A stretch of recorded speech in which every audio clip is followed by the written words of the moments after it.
¿Qué? Sí, sí, sí. Hola, hola, hola. Guay.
Hello, everyone. How we doing?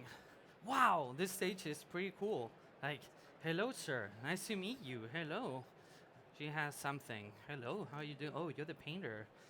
Pleasure. You guys enjoying? Okay, I know you wanted to give me a hand. You guys having fun? Okay. Who was with me this morning on the pitching stage? Anyone? Okay, you know the drill. Come on, can you explain? How are we doing, guys? Come on, a little bit more energy. I know it's just the time. Come on, we're gonna have a panel now, and we need to give them energy, okay? Especially because the acoustic here is really fucked up. So we're gonna try to make the most out of this.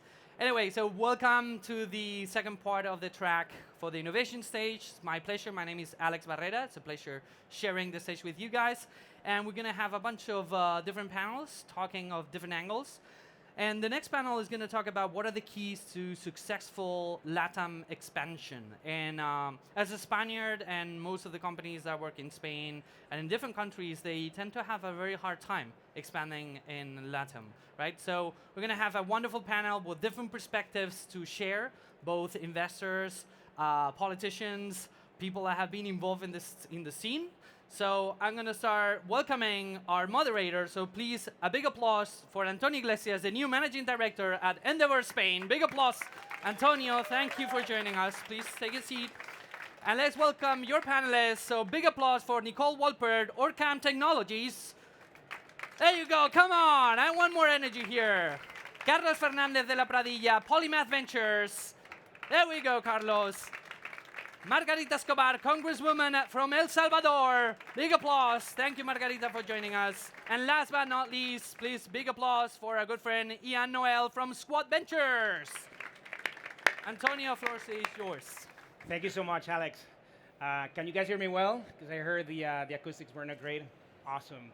So are you guys enjoying the summit so far? You guys ready? I'm going to prevent you guys from, or we are going to prevent you guys from falling into siesta mode with a super exciting topic today with 4 experts in Latin America. We're going to be talking about how to successfully expand in Latin America. So let me first introduce very quickly myself. I'm Antonio Iglesias, Managing Director of Endeavor in Spain. Endeavor is a global nonprofit organization that supports high-impact entrepreneurs. We are present in 36 countries, and you'll be asking, what's the high-impact entrepreneur? What we're looking for is people that are leading scale-ups that have a really strong potential for exponential growth and job creation. But most importantly, we're looking for leaders that are ecosystem creators. We're looking for individuals that will help other entrepreneurs, that are going to mentor other entrepreneurs. And at the end, the result of this is that we have a global, very strong network of high-impact entrepreneurs that are constantly helping each other. Why am I here with these great experts? Because we have a really strong presence in Latin America. That's actually where Endeavor started over 20 years ago. And we've helped many companies expand in the region, and of course, many Spanish companies too. But I'm not going to be doing the talking. That's all you're going to hear from me today. We're going to let the experts talk about this exciting topic. So what I'm going to do is I'm not going to repeat what Alex said. So I'm going to just say the name of my co-panelists, and they are going to tell you very quickly who they are, what they do, and so you'll understand why they're here today. So I'm going to start with Nicole. Thank you. Thank you very much for having us. I hope you will enjoy it and you will not fall asleep. My name is Nicole Wolpert. I'm the director of Latin America of Orcam. Orcam is an Israeli company. We do devices for people with disabilities. Okay, we use artificial intelligence, and we make devices such as this. This is the Orcam My Eye. I will not do a demo here, but if somebody is interested to see a demo, for sure, after the panel, we don't have enough time. But what the device does is that it records the world, okay? This camera checks text, faces, identify colors, etc. And the information, it goes through the little audio, okay? We call it bocina, the speaker, okay? And it talks to the user. So it says to him, you have a person in front of you, you have a a woman in front of you. It reads text for you immediately. So it makes a person with visual impairment or that are completely blind very, very independent. It gives them a better quality of life. Thank you, Nicole. Thank you. Carlos, you're next. Hello, good afternoon. My name is Carlos Fernandez Pradilla. I'm founder and CFO of Polymath Ventures. Polymath Ventures is a company builder located in Bogotá and Ciudad de Mexico. We are not an incubator, nor accelerator, nor a VC fund. We build the companies and we help them to grow. And we are focused on building companies for the middle class in Latin America and using digital services to improve their lives and their services, basically. We have 6 companies. We launched 9, so we are dealing with some casualties in the portfolio, and we are mostly focused on financial inclusion, mobility, e-commerce, and labor market. Thank you so much, Carlos. Margarita? Thank you. Good afternoon. My name is Margarita Escobar. I'm a congresswoman from El Salvador. As you can imagine, my main job is to legislate. My problem is to legislate, particularly in new technologies. As you know, technologies have changed the way we legislate. What type of laws are convenient? What type of issues do we need to look at? What kind of societies are going to be legislating for in the future? These questions are very, very tough to answer, in particular for a congresswoman. Nevertheless, at the moment, we are working on some pieces of legislation that we think are important, keeping in mind that we cannot be we cannot be afraid of technology, we cannot be afraid of the unknown, we cannot be afraid of uncertainty, and if we need to change the law because we made a mistake, we will do it when the time comes.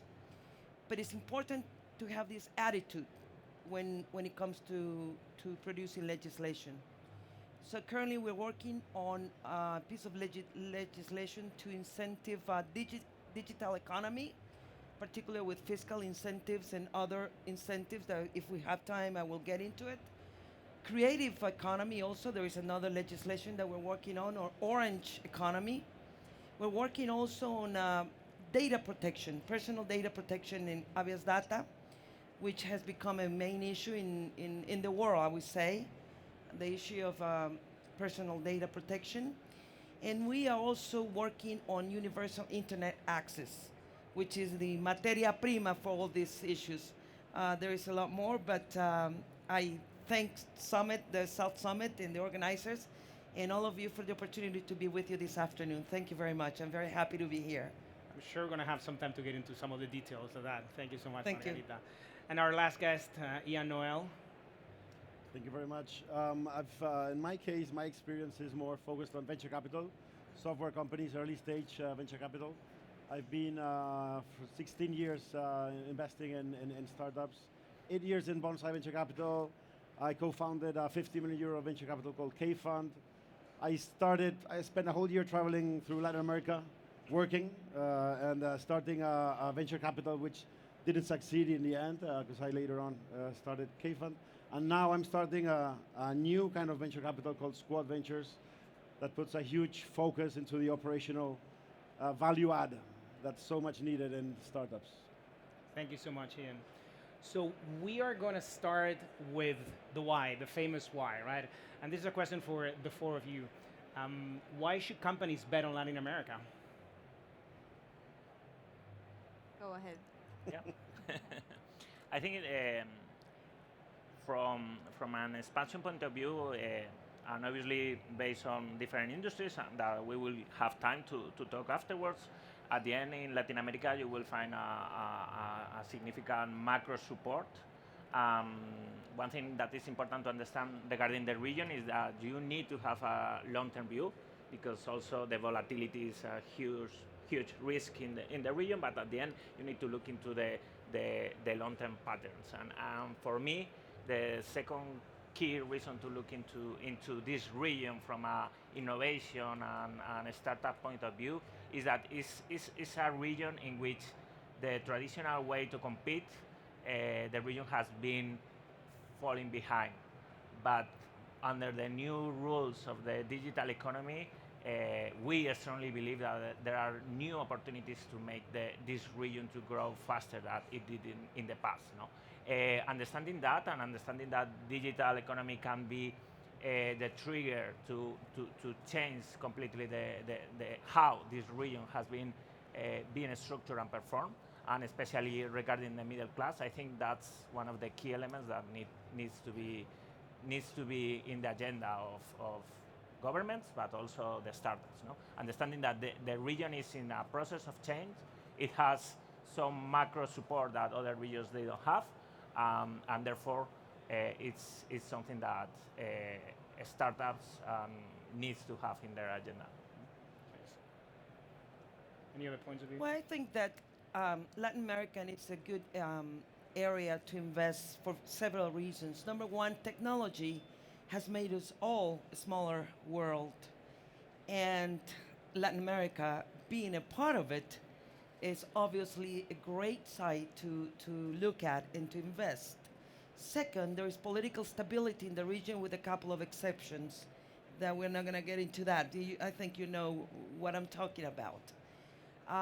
So it's finally a political stability in the region with democratic governments. Thirdly, there is a new wave of leadership coming into board, a new generation to lead our countries and to lead our cities. Also, I think in the case of El Salvador, we have, it's not so much the country what counts, but the cities. And for example, the city of San Salvador is being led by the mayor, Ernesto Mason, who is bidding a lot in innovation and investment with public and private sectors. The universities are also changing, and I'm promoting a big higher educational reform to make markets and education connect. I think there's a lot of talent in Latin America. I think there's a lot of space in Latin America. And I think there's a lot of thirst in Latin America to be a part of it.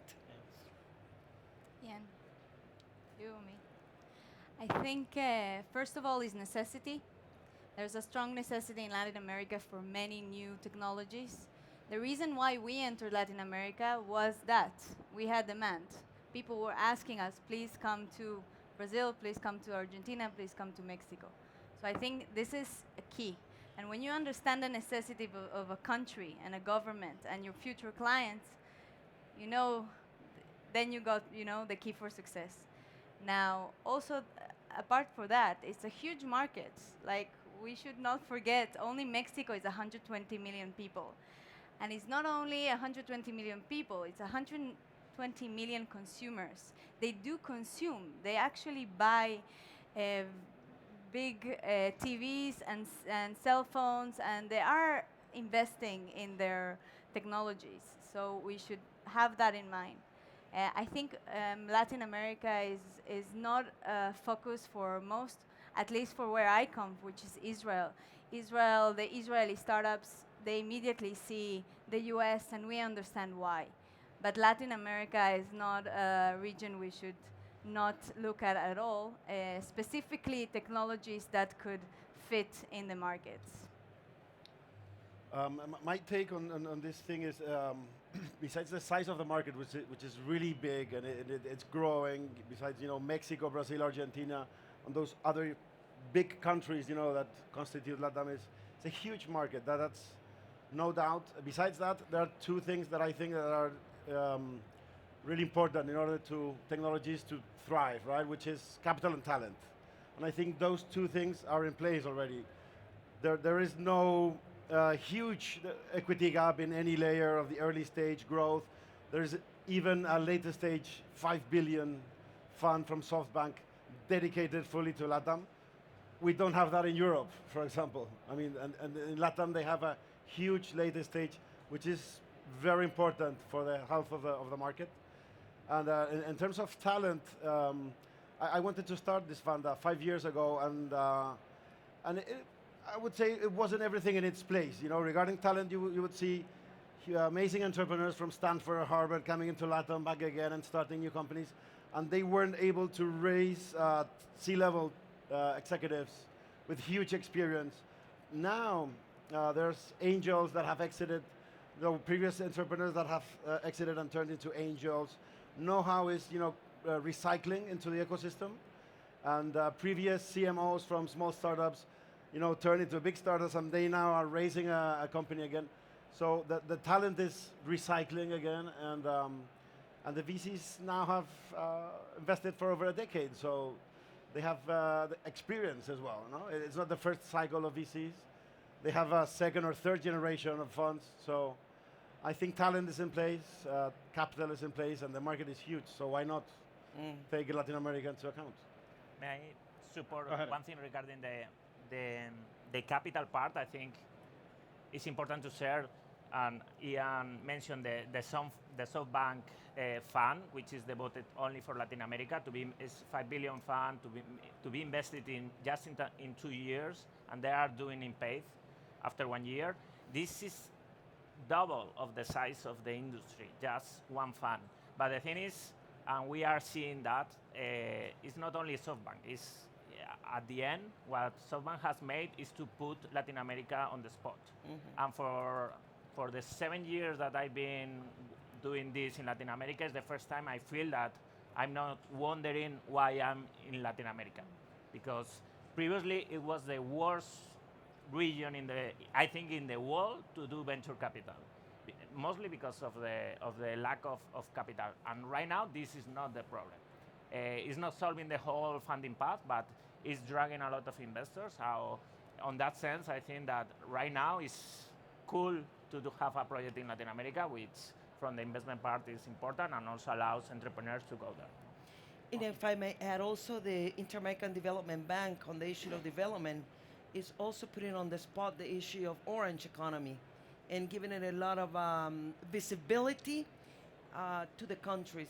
And I think that also helps from the development point of view. Absolutely. Great. You guys can see the passion, right? If you were thinking about expanding in Latin America, I hope these guys are convincing you. So the beauty of this panel is that we have 4 very different profiles. So I'm going to have one specific question for each one of you guys so you can explain from your own point of view how to expand in Latin America.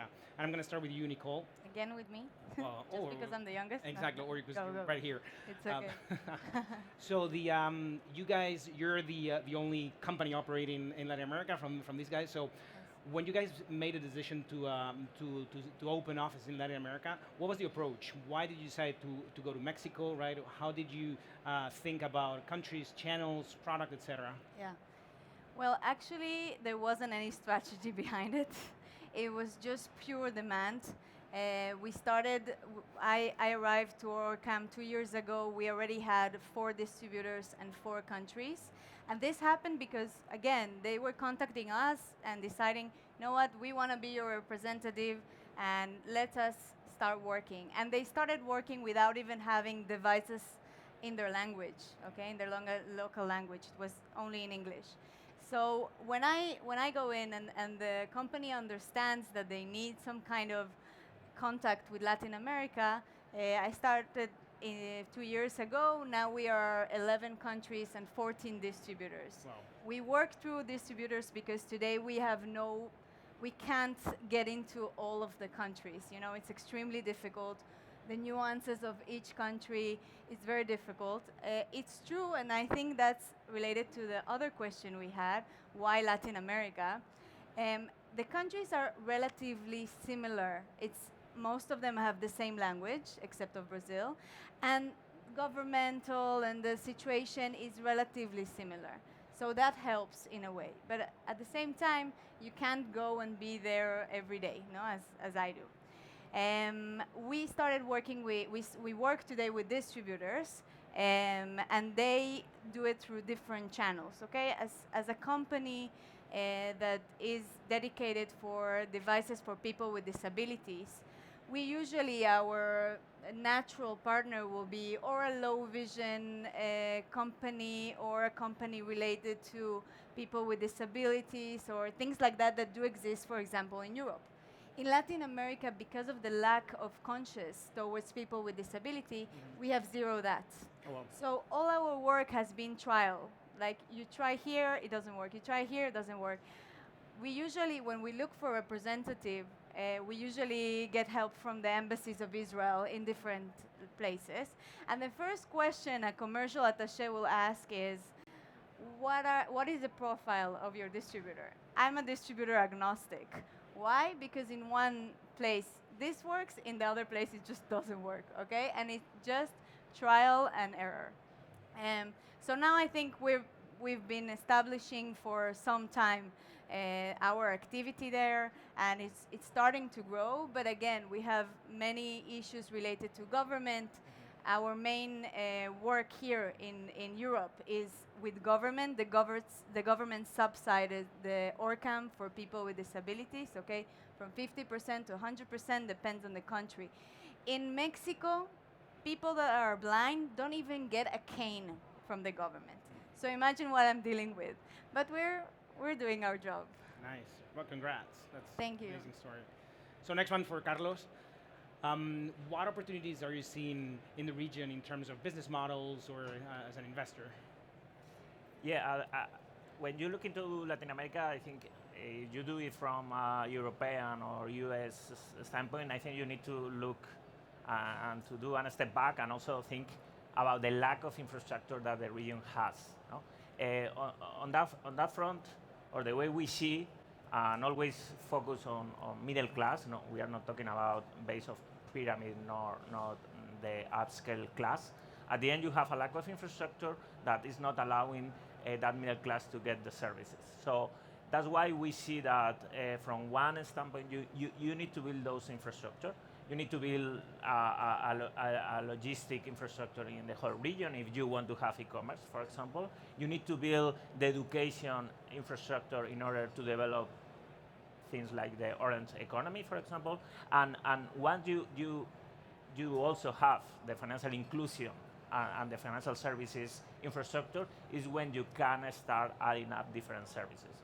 So at the end, it's quite basic in terms of the needs of the region, are not complex. At the end, the way they live is structured is quite simple. Business model does not need to be very innovative, but you need to use technology under those infrastructure in order to build those services. No, that's the way we see it. And in terms of, as I said, the logistic part, the mobility part is a huge problem because of the density of the cities. The financial inclusion is something that needs to be solved, and digital service is I think, will have a huge impact. And once you get out of the cities, you have all the agro part, which again, and I think in that front, the example like Israel, I think is key. In the agro wall is a completely different opportunity than the cities, but as well you have big opportunities.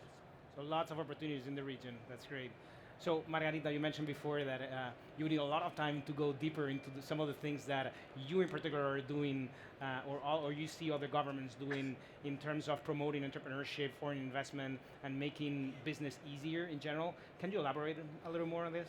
Sure, I think it's important. That question is very important, and I will try to briefly tell you what we're doing. First of all, regulations. We're trying to make regulations very simple.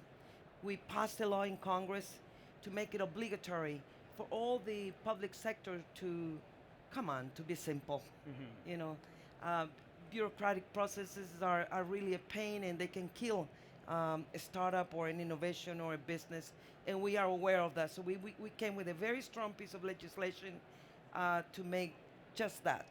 Secondly, we also took in the Congress another step forward, which is to create in Congress a committee precisely to overlook at all the pieces of regulations that we don't make one step forwards and two backwards in other pieces of legislations that may come across. Coherence in the legislation, coherence in public policies, the relevance of the law, the relevance of public policy, the relevance of leadership is very important.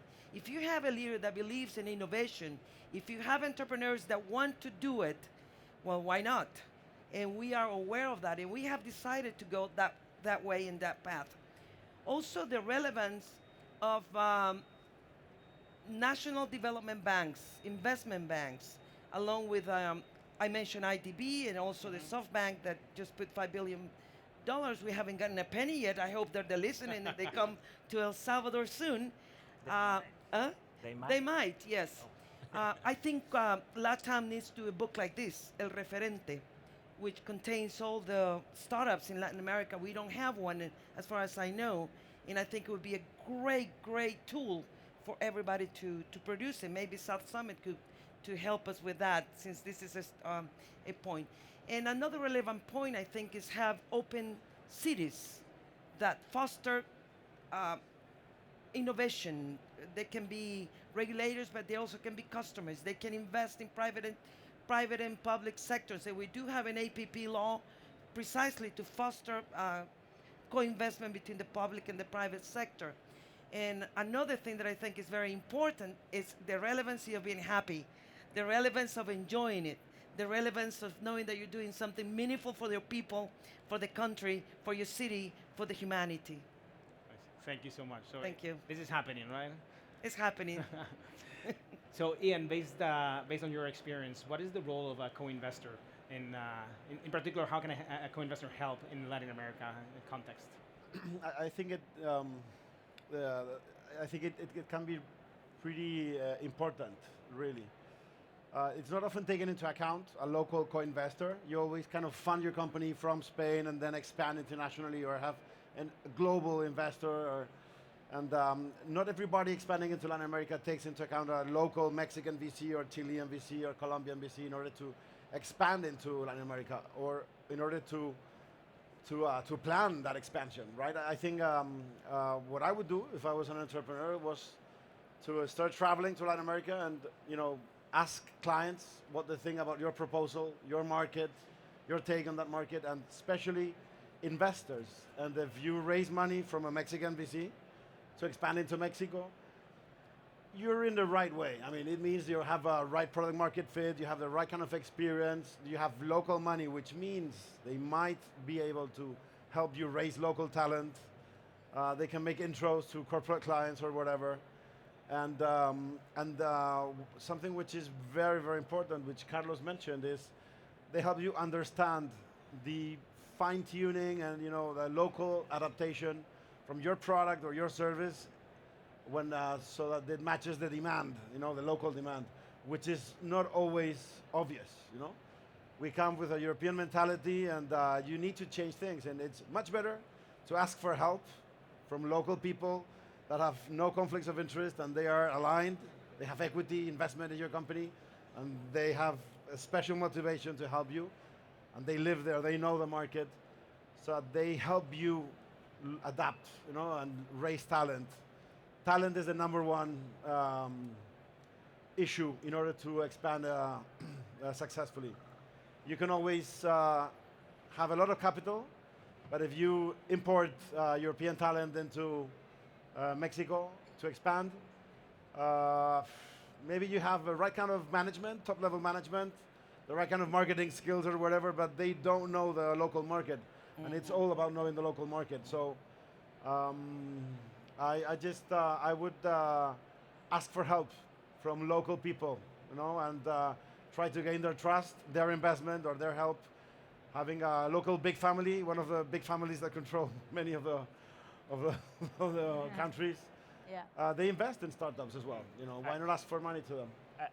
I think the point of the families is super key, and is one of for me, the most different thing in Latin America regarding how the economic structure is built is like the power of groups and families in Latin America is completely different that you can find in Europe or in the US.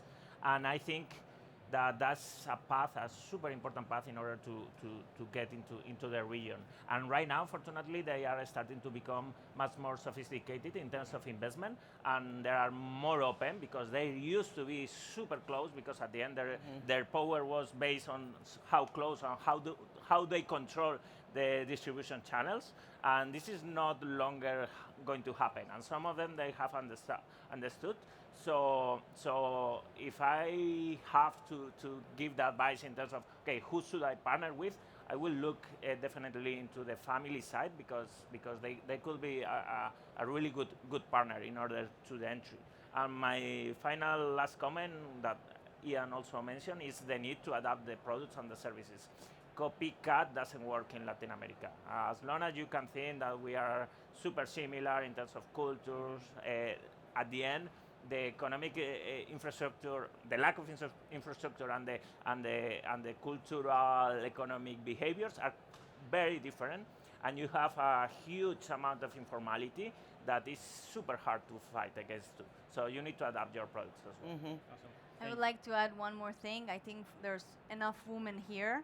I do, in this process of working with distributors and working in an Israeli corporation, which is already some kind of, there's already an obstacle and a challenge to come and explain Mexicans or Latin Americans the Israeli mentality or Israeli mentality of Latin Americans. Also being a woman and young, it's something that does at the beginning kind of cause some kind of, they don't know how to deal with me so much at the beginning. So that's something that if you do a good job and you're professional and you don't make an issue out of it, it works out. But today in Latin America is still a very machista, you know, they're still very machistas, and most of the men are the ones that are doing business as all the world, but not as strong as in Latin America.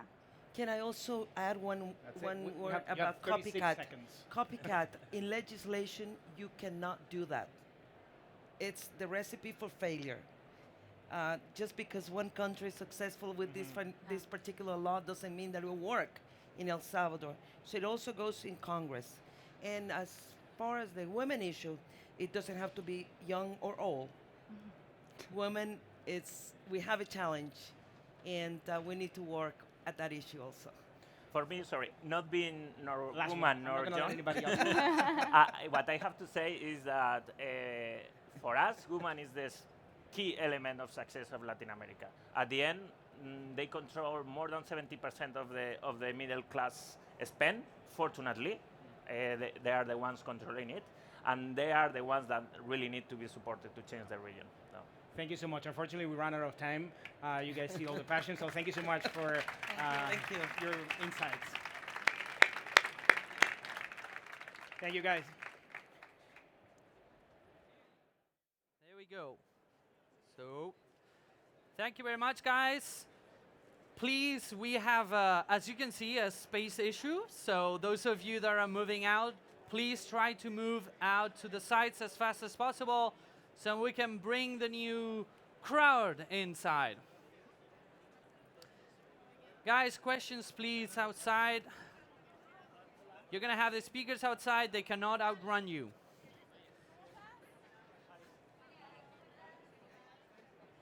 Okay, people, keep getting out. Space for those that are coming in. We have free space here, front rows. Space at the back there. How are you doing? Having fun? We have still free space here at the front, more on the side there.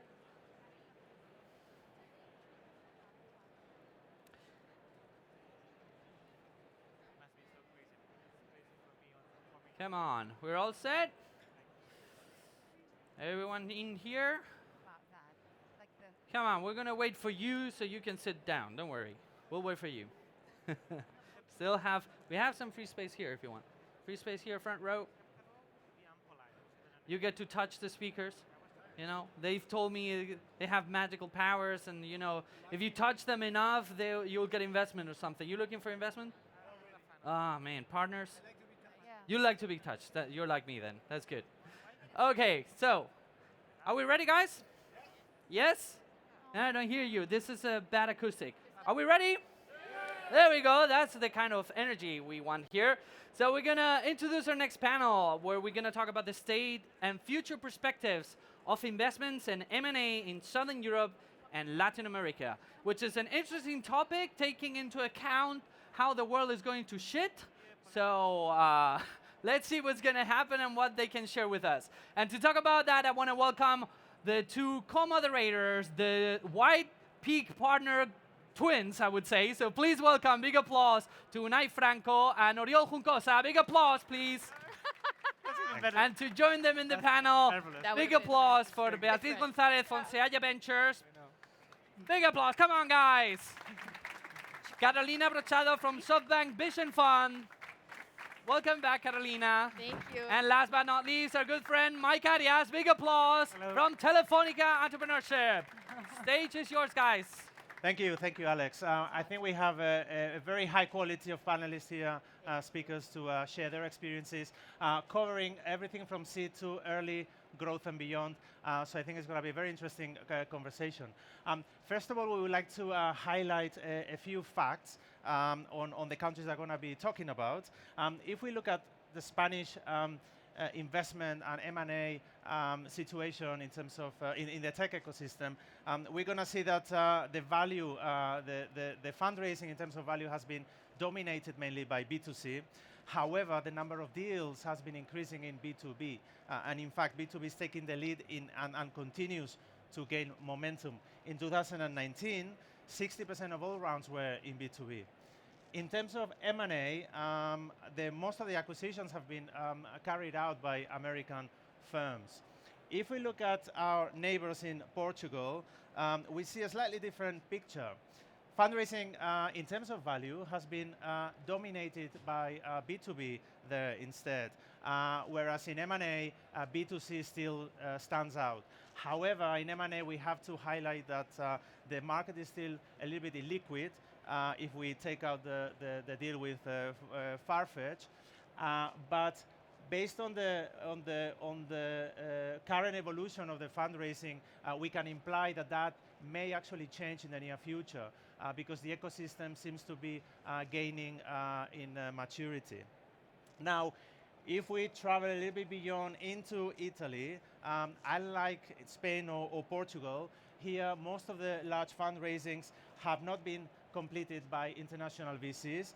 They're not very present in the region, with some exceptions, like Broom Broom by Axel, Coreview by Insight, and Frida by Alban. In terms of M&A, also we can see that most of the M&A deals have been done on ventures that have not been VC backed, and most of the sales have been done to local companies. So it looks as if Italy is still not quite yet on the radar or on the core target list for international VCs. Excellent. If we go across the ocean to Brazil, we will see that Brazil has really exploded over the last 2 years. But actually, maybe it's even sort of in the last year that has been to a large degree sort of caused by large investments by SoftBank, by Naspers, by TCB. Okay, that have been really taking the region by a storm.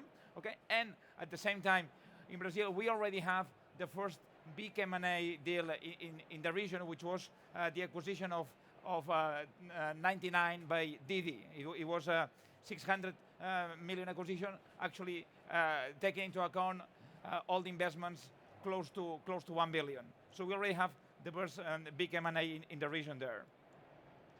With regards to Mexico, we can see the fundraising has not gone so extreme as actually has been in Brazil, but also we have had a fair amount of large fundraisings. So from Goldman with Confio, Clip with SoftBank, particularly the first two in fintech. There has also been significant amount in food tech and also quite a lot in mobility. Okay, and in Mexico, actually the first digital M&A was for a company invested by Sealla, and that was Sindel and Tal. It was in 2015, so actually outside our scope, but we think it was worthwhile to point it out. And then Linio, a company started by Rocket Internet, was sort of the latest M&A, but still very little M&A as well. And in other LATAM, okay, we have a humongous fundraising led by SoftBank with Rappi, okay, and then the rest of LATAM is relatively small. Okay, we believe that it's going to grow significantly. We have two deals, two investments by Seaya in Colombia, which Colombia is actually picking up quite a lot. And then we have also a few M&A, but they were more sort of from payment companies that were not really VC backed. Thank you, Oriol. Before we jump into the questions, I will ask our guests to make a very quick intro on themselves, how you or your firm relates to the Southern European and Latin ecosystems in terms of investments or focus. Thank you, and thank you for having me and for inviting us to the panel. My name is Beatriz González. I'm the founder of Seaya Ventures. We're a fund based out of Madrid, invested in Spain and also in Latin America. We do Series A and early B investments across all technology sectors. And we have two funds, Seaya 1 and Seaya 2, and we manage 160 million euros. Thank you. My name's Carolina. Thank you so much for having me. This topic's very close to my heart because I'm Brazilian myself. Though I'm based in London, I'm an investor for the SoftBank Vision Fund, which is the $100 billion growth fund for technology companies. We invest globally. Most recently, our SoftBank Group, which is kind of our mother organization in a way, has launched the SoftBank Innovation Fund, which is the $5 billion fund that has been investing in lots of the Latin American companies, and sort of we co-invest with them in Rappi as an example. But yeah, very excited to have the discussion. It's hard to talk numbers after SoftBank, right? So I'm Miguel Arias. I run WIDA globally. WIDA is the open innovation initiative by Telefónica to work with early stage entrepreneurs all across our footprint, which is mostly South America, Spain, Germany, and the UK. So to talk some numbers, at least we have a lot of startups right in the portfolio because we invest quite early. So we have invested in around 700 startups so far at WIDA. Of those, around 600 are or 550 are in LATAM. And right now we have around 400 which are active. And the key number I would like to talk to you about is that of those, 100 plus work with Telefónica with commercial contracts. Around 60 of them are from LATAM. So our key goal here is we don't put too much money, not as my colleagues.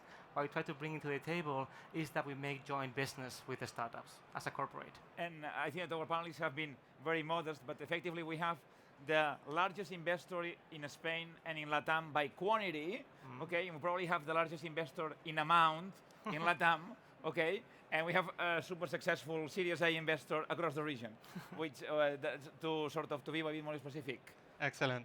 So thanks for that introduction. So let us jump in looking at the Southern European spectrum. I mean, mainly Spain, Portugal, and Italy. What is your take? What is your rating of those of the ecosystems in those countries in terms of maturity? How do you see the evolution in the last? How do you see it? How can I start? Oh, okay. Any of you? Please, I let you start. Yeah, so we've seen a huge change in the last 2-3 years, I would say. Yeah. Looking at Spain, Italy, and Portugal, certainly Spain is ahead of the other two countries.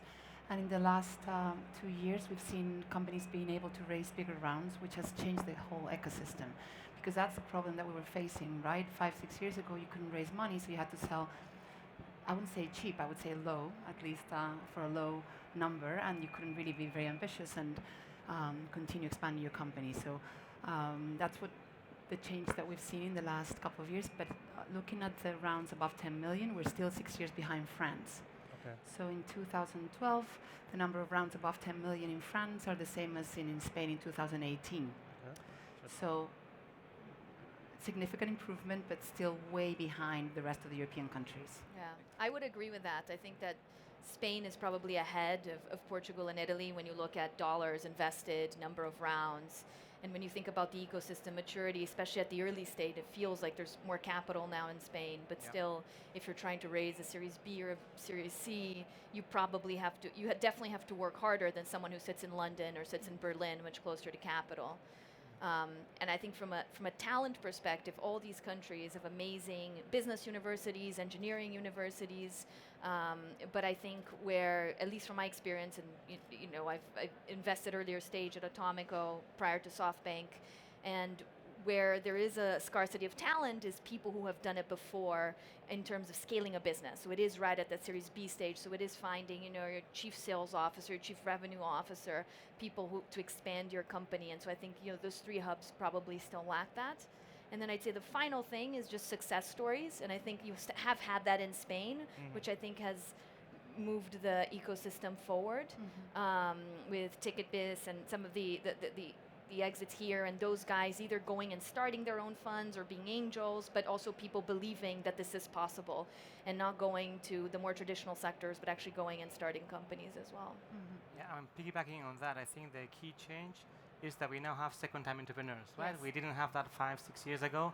Now we have very successful entrepreneurs who have the connections, maybe outside of Spain, but you can gather money from the UK, US, or Germany, and you can then create much more ambitious projects. But I think the key point for me, and you mentioned that very rightly, is what you find in New York, this cross-pollination in the ecosystem where the growth responsible for Facebook in North America then moves to somewhere else and brings all this knowledge, connection, everything else. Yeah.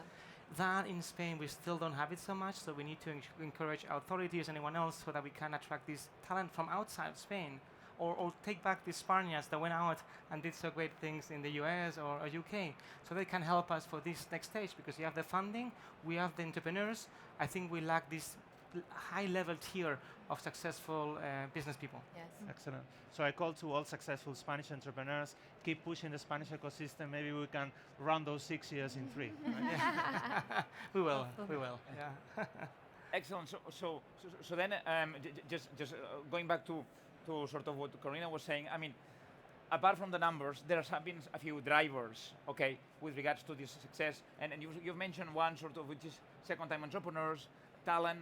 I mean, but maybe sort of for you. I mean, what has been the driver that you think that, particularly at LATAM, that you've seen this big surge in interest from outside? Has there been a catalyst? I mean, is there anything that you have seen in the ecosystem that has changed so much?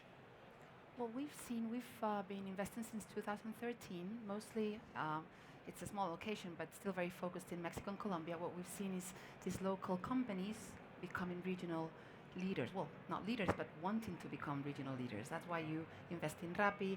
That's why a Brazilian company goes into Mexico. So when you think beyond your country and you become regional and you have more ambition, I think that drives the whole ecosystem. And obviously the talent is better, and the capital, SoftBank coming in March and investing big tickets in these companies is really changing the whole landscape. But I think the mentality and thinking about becoming a regional leader or even a global leader is really helping the ecosystem. And when you compare that with Spain, do you have the same mentality about people wanting to be European leaders? I think so, yeah. So you see the companies here, we have obviously a big stake in Cabify and Globo. We're the second shareholder in both, so we're very close. You see the founder of Cabify trying to become a regional leader. You see the founder of Globo, opening up Kazakhstan, Croatia, Costa de Marfil, Morocco, Latam, Ukraine. That's we're the more first than regional leader. Yeah, That's like global leader. global leader. So Globo is the first player in Ukraine. That's pretty amazing. Excellent. I think obviously Oscar just turned 26. He started the company when he was 23, and he thought big from day one, and he thought, I want to build a global company. He faced the challenge of fundraising, and all of the investors are international. Yeah. That's where we have the problem for the big rounds, right? But the mentality has changed, and it's working for him, so he'll be an example, like other entrepreneurs, for people that are starting their businesses. I totally agree with that. If you looked at the number of $1 billion out of LATAM a couple years ago, the latest one would have been Mercado Libre, Yes. which IPO'd in 2003 or whenever it was. And so you went, over 10 years without a company getting to $1 billion, right? And then, PagSeguro IPO'd, and then you had other examples. And one of the companies that I've had the huge, the huge fortune for me to be involved with is Gympass, which was born in Brazil, and it's a marketplace that connects fitness providers to corporates and then users as a benefit to employees. And they started in Brazil, they went to Mexico, and then they came to Europe, and now they went to the US. And everyone in the ecosystem, and you see this in Brazil and Sao Paulo especially, starts to see, wow, this company's international. And then other companies pop up, and then the talent pool just becomes that much deeper. Let me try to give you a different vision from the seed stage, because maybe we see like early trends, right? And I mean, a few years ago, and we have been investing in the region since 2011, right, with WIDA. We saw lots of marketplaces, lots of copycats from other US projects, which is good. I mean, it's a great way to start, and you can grow with less risk in a way. But what we start seeing now on the seed stage is more deep tech, more deeper engineering knowledge, and then creating businesses around that, right? If you see most of the big rounds, it's still too much, I mean, and it's not dismissive, but around gig economy, fintech, etc. I think there is an opportunity in the region about all these great talented engineers to build big, deep tech businesses. Excellent. Just a quick show of hands. How many of you are entrepreneurs here? Or want to be entrepreneurs after talking to us, right? Or want to be entrepreneurs, that's right. Okay. And how many of you are investors? How many of you are corporates? How many of you did not know where to sit at 4 p.m. and you thought it was comfortable enough to be here? No? Okay, not many. Okay, excellent. So listen, let's continue with that. So with regards to fundraising for entrepreneurs, okay. First is, let's go towards the valuation side.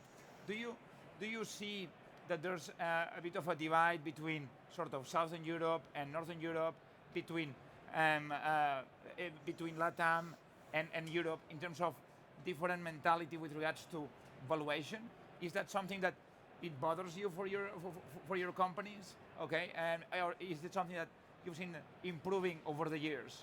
Okay, so what's your stand? This is a sort of a recommendation and some insights into that for the entrepreneurs in terms of valuation. How do you see that? Can I add something? I think there are some people that are creating inflation in the market. Just kidding. It's great to see all this money coming in, right? That's going to help for the next rounds and everything else. But I mean, there is indeed valuation are increasing rapidly, right? Pre-money valuation in LATAM. I mean, it was usual to see pre-money valuation on initial market fit for a startup at 1 million pre-money. Yes. I have not seen a 1 million pre-money deal in the last year, right? Really? So you see, I mean, this is. You can now even see 10 million in a conversation, which was things you only saw in New York, UK, or Silicon Valley before, right? And now they talk to you, yeah, because I'm going to be the regional leader, I can do that. And that was so it needs to be proven, right? But you see a tremendous increase in pre-money valuation at seed stage, and I would love to hear what happens later. The question for me is, does it matter so much? Probably not so much for us, right? Because if they really become the regional global leaders, then our multiple is going to be awesome no matter what, right? So we are a bit insensitive in pricing if the business makes sense. What are you seeing at the Series A and confess? Tell us. What's going on? Carolina. So Series A, we're not seeing valuations increasing a lot in Spain.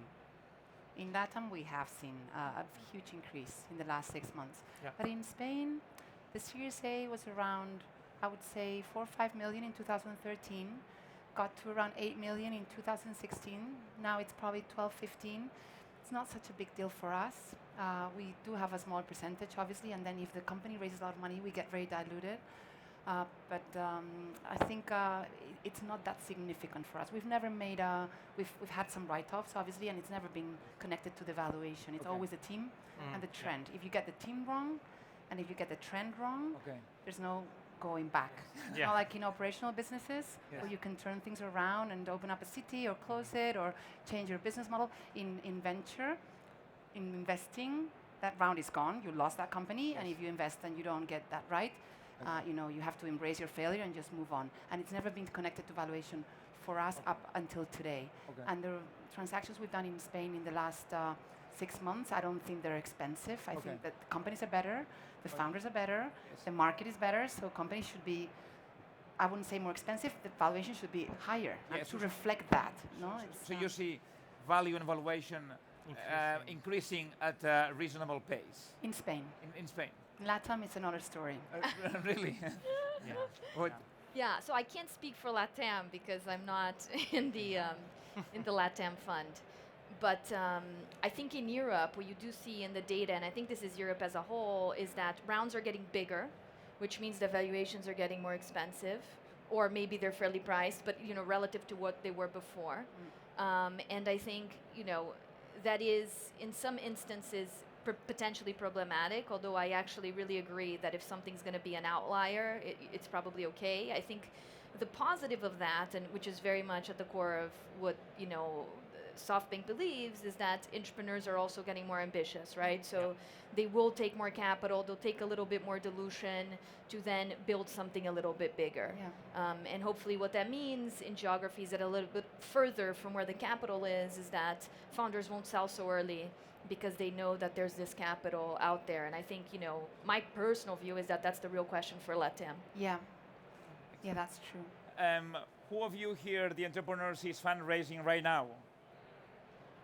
Okay, not many.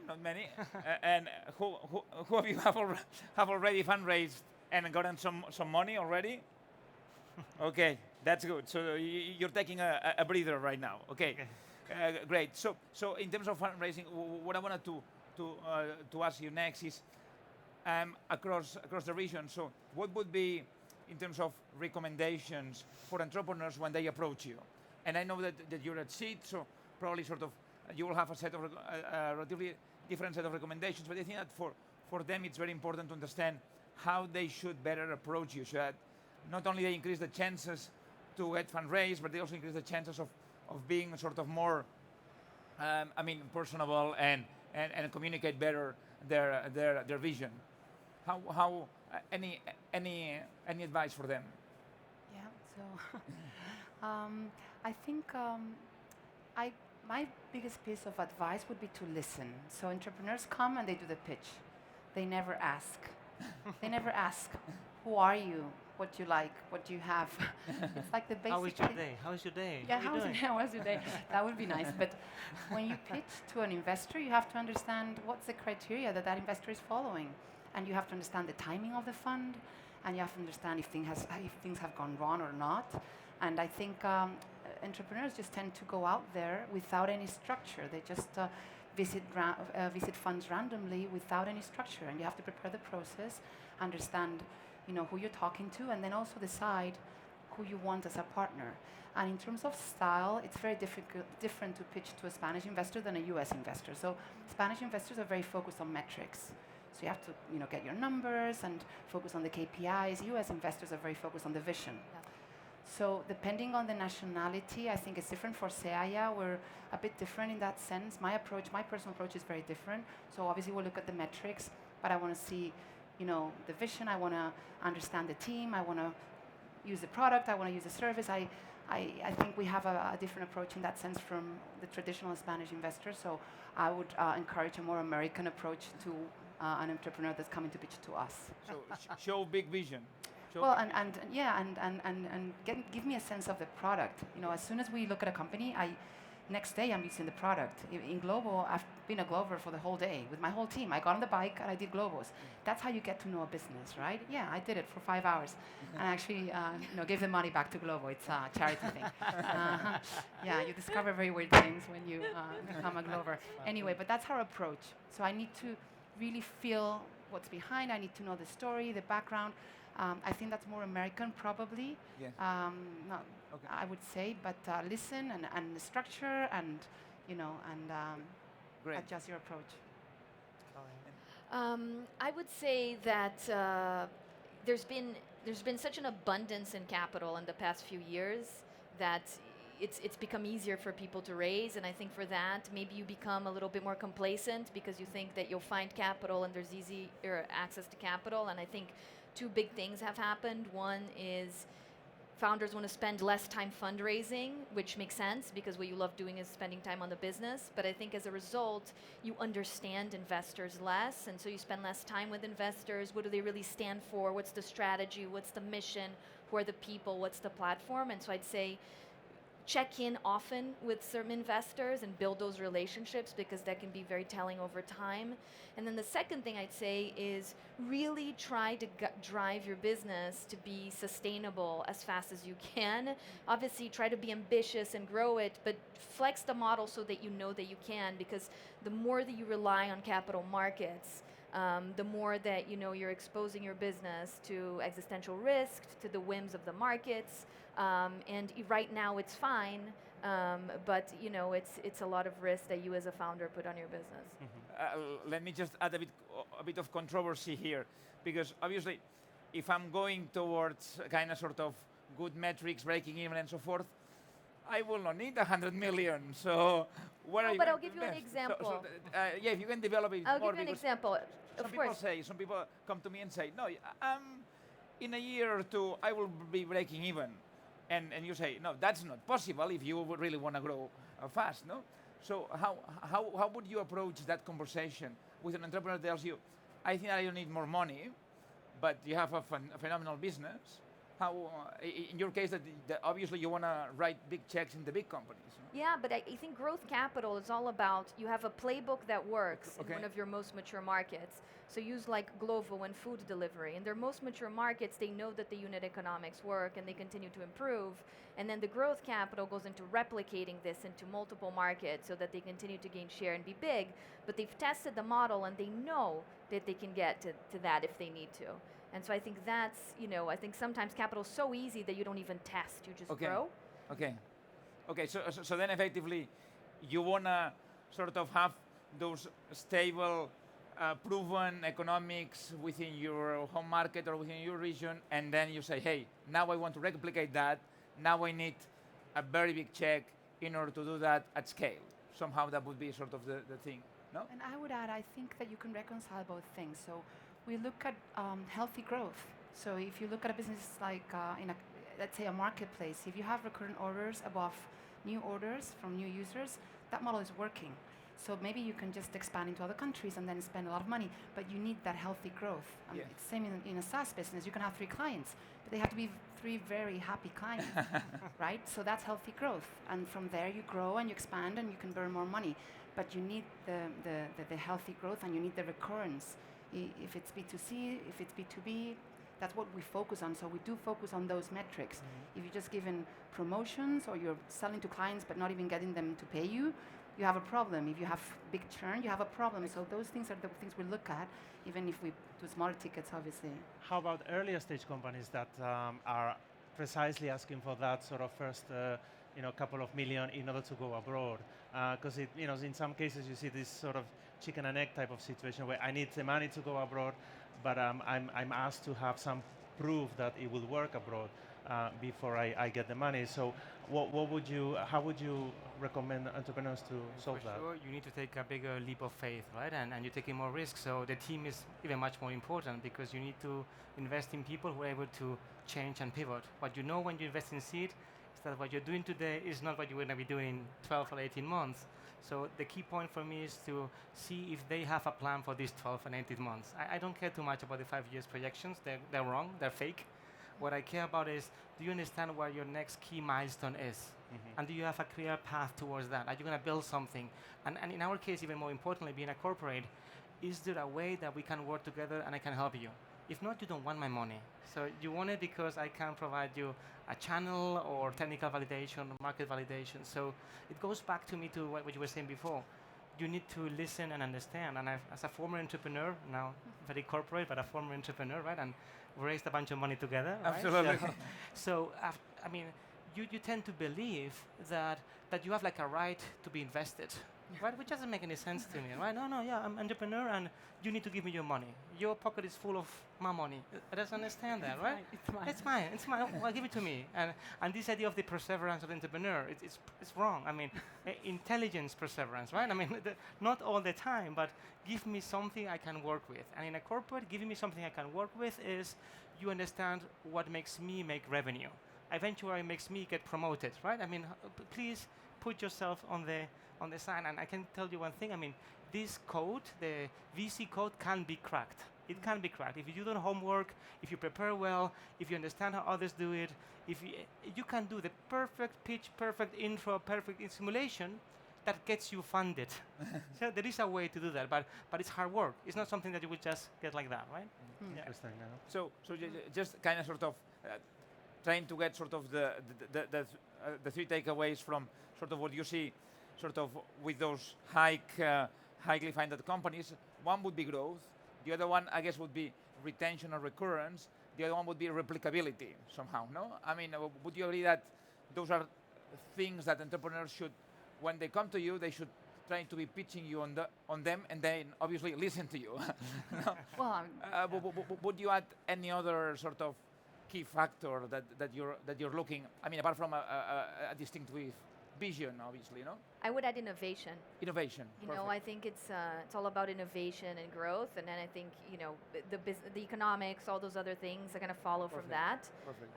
But you are looking, and going back to the point of now in places like LATAM, you're seeing businesses that are deep tech or SaaS, and these are businesses that are innovating for the market that they're in, and that is, of course, I think what captures our imagination. I would add one, which is ability to hire or surround you by amazing people. I mean, these companies are going to make a dent or not if they find the 6 to 10 people at the beginning that are really changing something. Can you find them? Do you have them already? That's critical. And I think that links to leadership.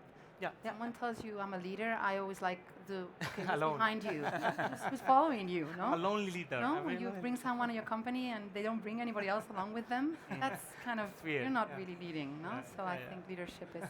If I pick up what you said about innovation, if we look at the landscape in Southern Europe and LATAM, the countries we were discussing earlier, do you see any themes or any sort of sectors that are underrepresented or others that may be overrepresented?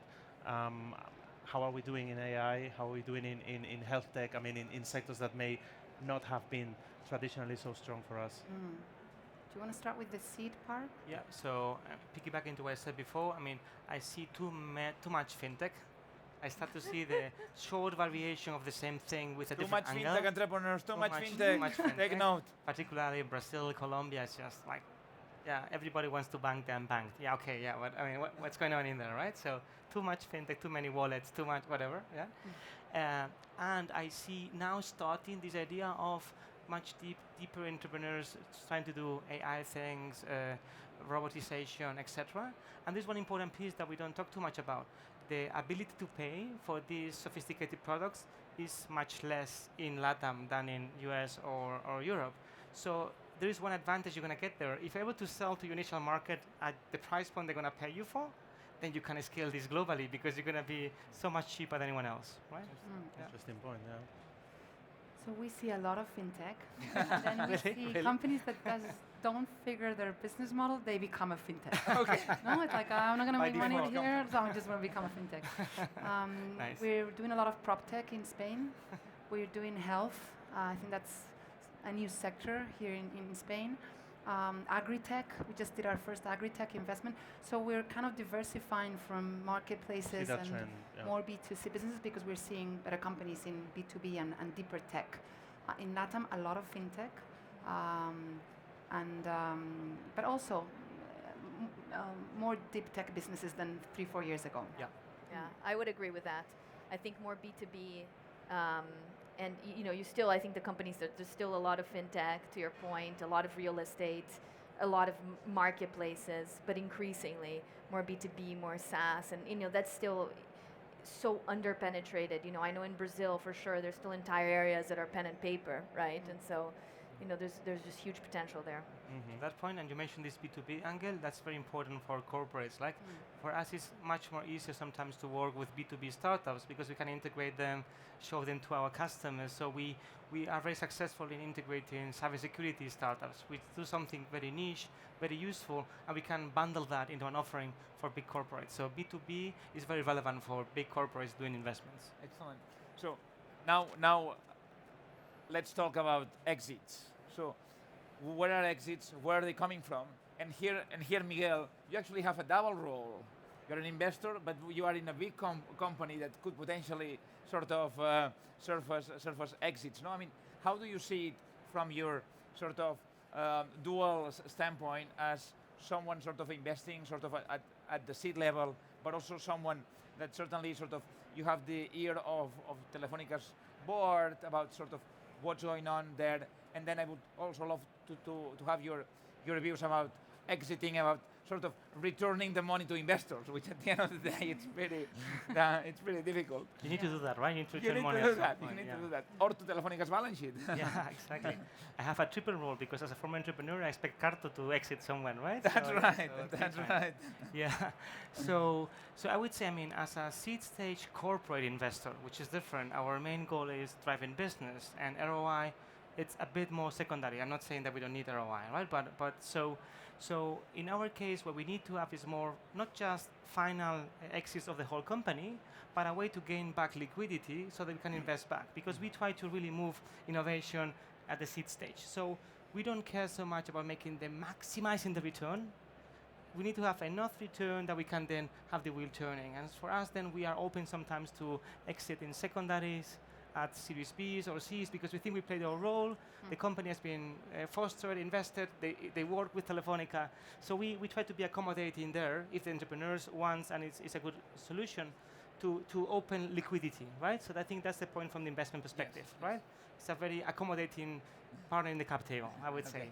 On the acquisition side, that's a bit more tricky question. You're gonna get fired. Your You're last gonna get no, don't worry, Okay. it's political. But Yeah. I was just remember that your last big acquisition was quite a long time ago. Actually, it doesn't even feature here.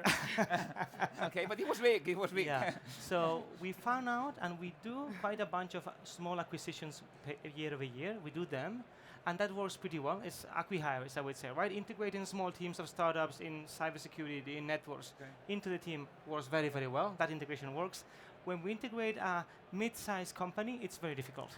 They need to be big enough to become a complete business unit. Okay. If not, the big elephant sometimes has its own dynamics, right? So I would say we are waiting on that a bit. We do smaller acquisitions, but and we don't do mid-size acquisition. But well, we're always open to look at potential deals. So then, no big headlines in the coming years about billion-dollar acquisitions from Telefonica. I don't think so, but Okay. now I'm getting fired. No, don't go on that way. So what's your take on sort of exiting? I mean, who would be sort of the buyers for that? How do you see sort of that going on? So before starting the fund, I was an LP for 6 years. Yeah. So I used to tell funds, hey, you're asking me for money and you didn't even return the fund. Now I'm like, yeah, but you No know, problem. I'll return it. We'll return it at some point. You can give me, you can give us money for our next fund. Investing is easy. Investing well is difficult. Exiting is very hard, especially in Spain and Latin America. The options are limited. We've had 3 exits so far, 2 very good ones, 1 bad one where we didn't get our money back.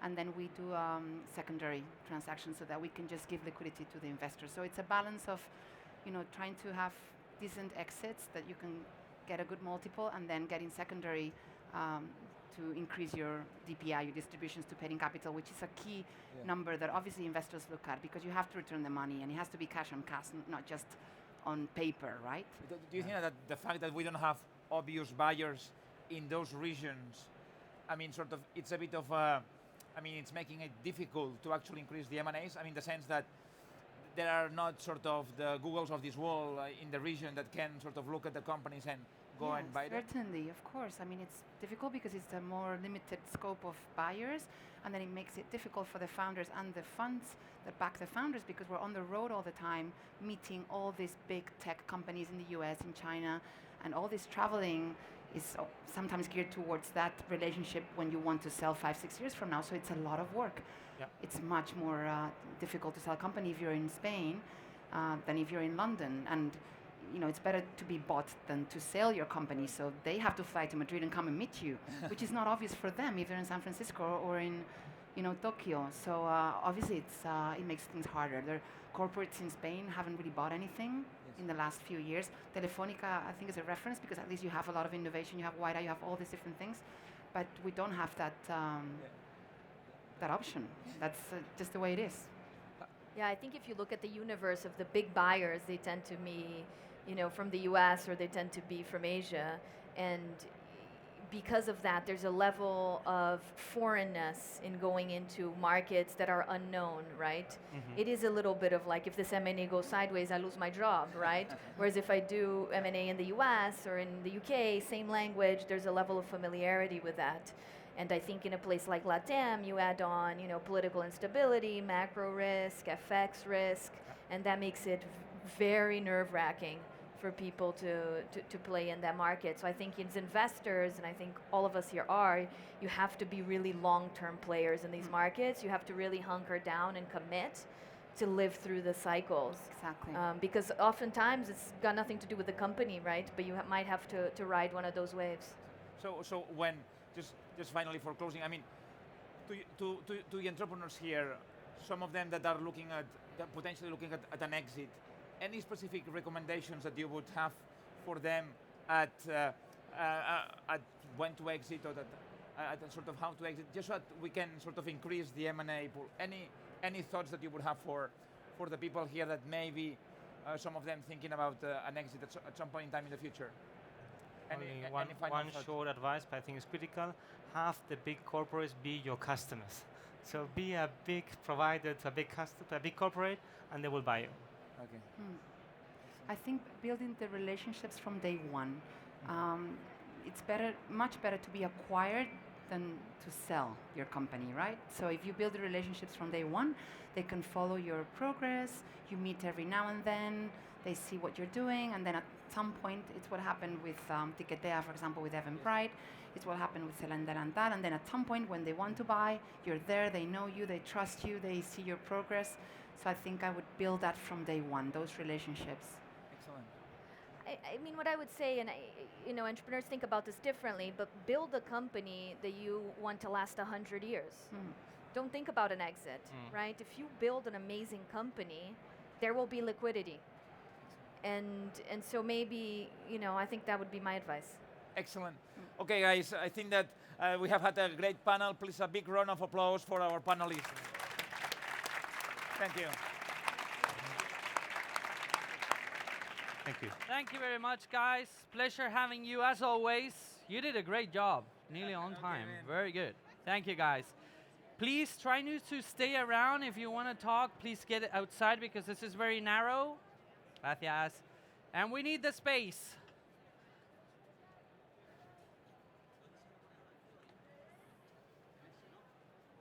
And then let's see. Okay, guys. Make sure we get out. We don't stay on the exit, so we allow the people to come in.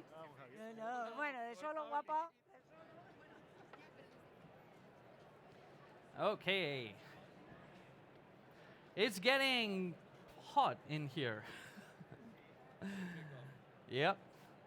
I think we should start handing out shorts or something like that. Okay, people, let's try to make it fast, please. Still have some free space here at front row.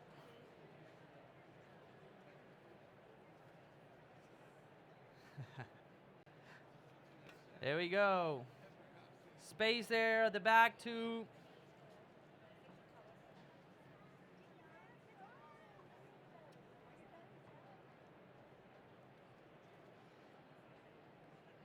Assis, please, can you guys leave some space so we can get more people fast? Okay. We're all set? Everyone ready on that side? We still have some spaces over there.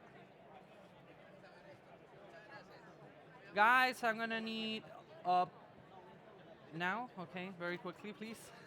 Okay, thank you.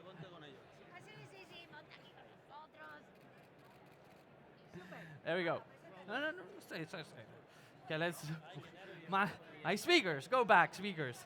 Okay, people standing up there, please. Either if you're gonna keep talking, do it outside. If you're not gonna talk and you're gonna come in and listen to the wonderful panel we have now, please get in and sit the fuck down. Please. No? You have to be polite. How are you guys doing? Good?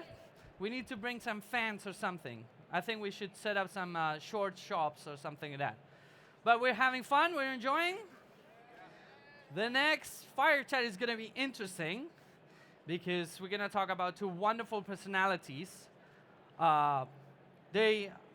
Be advised, guys, they talk a lot. Okay, so that's gonna be interesting. But they're gonna talk about a wonderful topic, which is how do you create entrepreneurship and innovation ecosystems? I know these words are like large and we keep talking about these words, but I've been in startups for 15 years and I've been working with ecosystems all across the world. And I can say, based on my experience, how hard it is sometimes and how sometimes we really want them to grow faster than they can and all the challenges that are associated with that. So to talk about that, I want to introduce our next speakers. The first speaker and interviewer doesn't need any introduction because it's Our Lady in red and yellow, the chairman and founder of Spain Startup and South Summit. Please, big applause for Maria Benjumea. You can sit there. Ah, this is my side. Oh, no, this one's. Ah, there. That's the comfy one. Hey, you know, you run the show, the comfy ones. And to join Maria in this wonderful conversation, please, a fantastic and big applause for someone that came all the way from the other side of the Atlantic. Big applause for the Mr. and Minister of Commerce, Industry and Tourism of Colombia, José Manuel Restrepo. Así te ven más. Okay. Hello, everyone, and thank you, Minister, for being here with all of us. This is a great pleasure. It is a great pleasure to be here to see such an extraordinary event. I think that when you enter here into the South Summit, it happened to me something that I also realized in Bogota, which is how vibrant is the community of entrepreneurs from all around the world. And I think that if we can continue working together, entrepreneurs, private sector, public sector, together for the future of entrepreneurship, I think we can transform this world. I agree with you absolutely. Well, you know, I'm in love with Colombia. I've been in Colombia in the last 4 years. I've been quite a few times. And each time I go there, I love it more. But I want, Minister, you to tell me, how important is this ecosystem for the Colombian government? Well, first of all, how important is for me. I think one of my passions, one of the things that I would like to do in the past, in the future, in the present, is to be an entrepreneur. And actually, I remember I won one prize on entrepreneurship, which I didn't realize at the end that I needed to develop that firm. So I am really an admirer of what you have done in your lives. For this government of Colombia, entrepreneurship is one of the key strategies that we have in our national development plan. And I just want to give you one example to prove what I have said. The President of Colombia, has done many visits all around the world. Don't worry, don't worry. And when you realize the kind of visits that he has done, it's impressive that in those visits that he has done all around the world, he has included Silicon Valley. Just imagine a president of a country going to Silicon Valley. Second, Shenzhen in China. Third, Station F in France. And myself, Yosma in Israel. What we were doing that? Just to build our national policy on entrepreneurship, to learn from best practices all around the world. And why entrepreneurship? Because it's the only way in which a country can grow. It's a way in which we can build social equity in our countries. Doesn't work. It's also a way in which we can build opportunities for all. It's a way in which we can build social policy for our countries. Entrepreneurship is like the engine of our countries. It's a way in which we can grow as a country. And during the last semester, we have grown in Colombia 3.1%. But we want to grow 5%, 6%. The only way to do that is first by promoting private initiative. Secondly, by building new entrepreneurs in our country. I was with President Duque in 500 startups in the United States. And what impressed me is that in that conversation, the person from 500 startups told me that during the last year, from the number of entrepreneurships proposed to 500 startups, 30% of them were coming from entrepreneurs from Colombia. That's a huge amount of entrepreneurship. And I think the reason for that comes from maybe one of the most important assets in Colombia and in Latin America, which is human talent. Yeah. When you have human talent, eager to do things, eager to transform, eager to be more creative, to be more innovative, that's the best way in which we can promote this kind of entrepreneurship. And one final word about the entrepreneurs. I think that when a country builds entrepreneurship, it's a way to build magic in the country. In Spanish, magic is magia. And magia is a word that contains maybe some of the things that we can learn from entrepreneurs. First is the M, motivation. Self-motivation and motivation to the others. The A is attitude. That attitude implies that usually entrepreneurs move from ideas to actions too. The G is people. Entrepreneurs work with people, for people, by the people. The I is imagination, creativity. And finally, the final A is amor, love.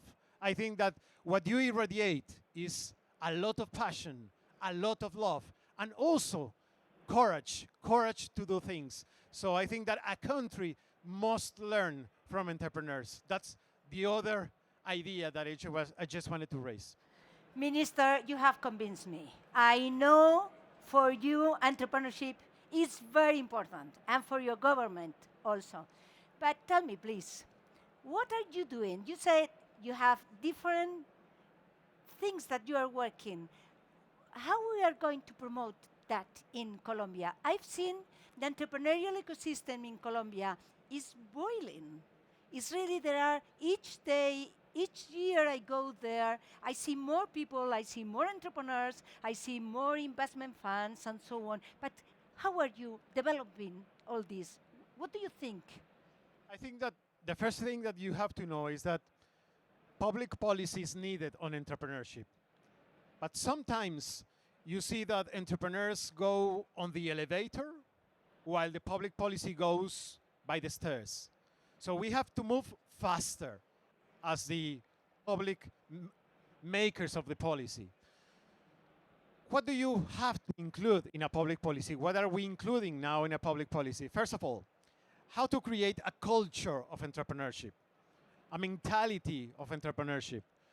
And what we have done is that we have traveled all around the regions of Colombia, building the community of entrepreneurship, building this idea of culture of entrepreneurship by different instruments. One of those is Héroes Fest. The other one is Emprendeton. The other one is Innovatorio. Going to the regions, working with future entrepreneurs and current entrepreneurs to build the ecosystem.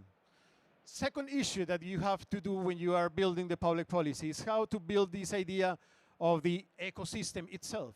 Here we have one of the former presidents of a university in Colombia, which, by the way, is recognized also for entrepreneurship, Universidad de los Andes. What we have built now is a way in which we are making to work together universities, public policy, private sector, NGOs around the idea of entrepreneurship. And when we went to Station F in France with President Duque, we realized that Station F is an example to do that. So we came back from France, and the president told me, we have to implement this model, Station F, in Colombia. And we started to do that. We created what we called C Entrepreneurship, Colombia Entrepreneurship, which is a kind of an incubator in different cities of Colombia. And we are going to end up in 2022 with maybe around 24 different incubators all around Colombia. Incubators in which you combine the entrepreneurs with those who provide financial assistance, those with technical assistance, with the private sector, with the guilds or agremiations, and working together about entrepreneurship. Third, how to develop the financial needs for entrepreneurs. And we're building something which is going to be totally different in Colombia. We call it Fund of Funds. We went to the United States, we work with SoftBank, and they answer, or they decided to work together with the Colombian government to build the first fund of funds for entrepreneurs. We're going to start by the end of this year with around $40 million. With such money, we're going to give that money to investment funds or risk funds, and those risk funds, they are going to invest on the entrepreneurs, and they're going to solve 60% of the needs of the entrepreneurs. We are going to raise, by the end of the government, and that's our goal, to raise around $200,000 million, which is going to be an extraordinary amount. That's the only way in which we can answer one of the needs of the entrepreneurs. Those are the main issues that we are working now. Of course, we're working also on mentorship, how to accelerate companies, how to escalate companies, how to develop the culture of entrepreneurship. And also, what we're doing now is how to move from entrepreneurship to innovation, which is maybe the next step that we want to cross. Minister, you have just started talking about a magic word for us.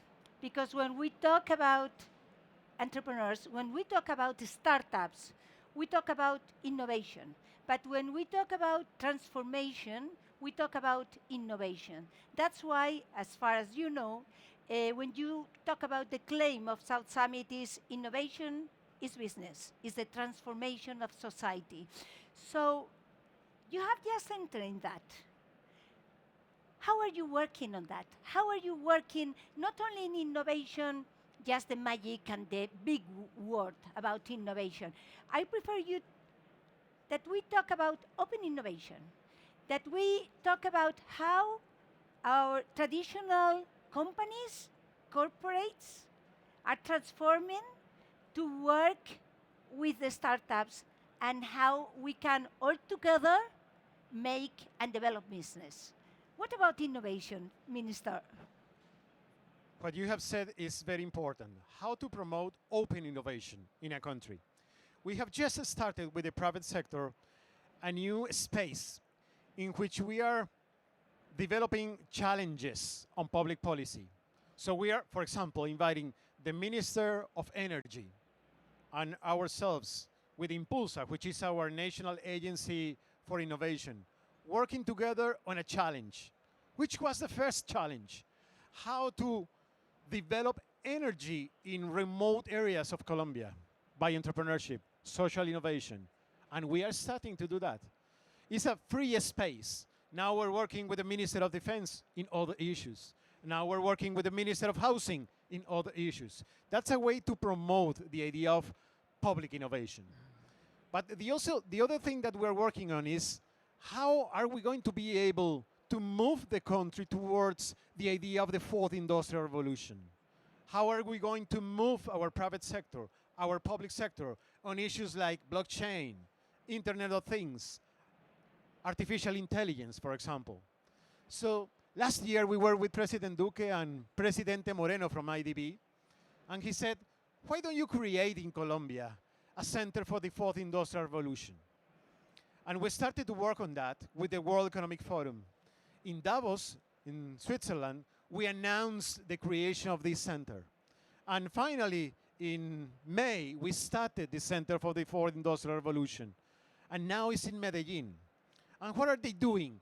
First of all, how to develop public policy on, for example, blockchain. How can we use blockchain to work against corruption, to build transparency, for example, in public bids?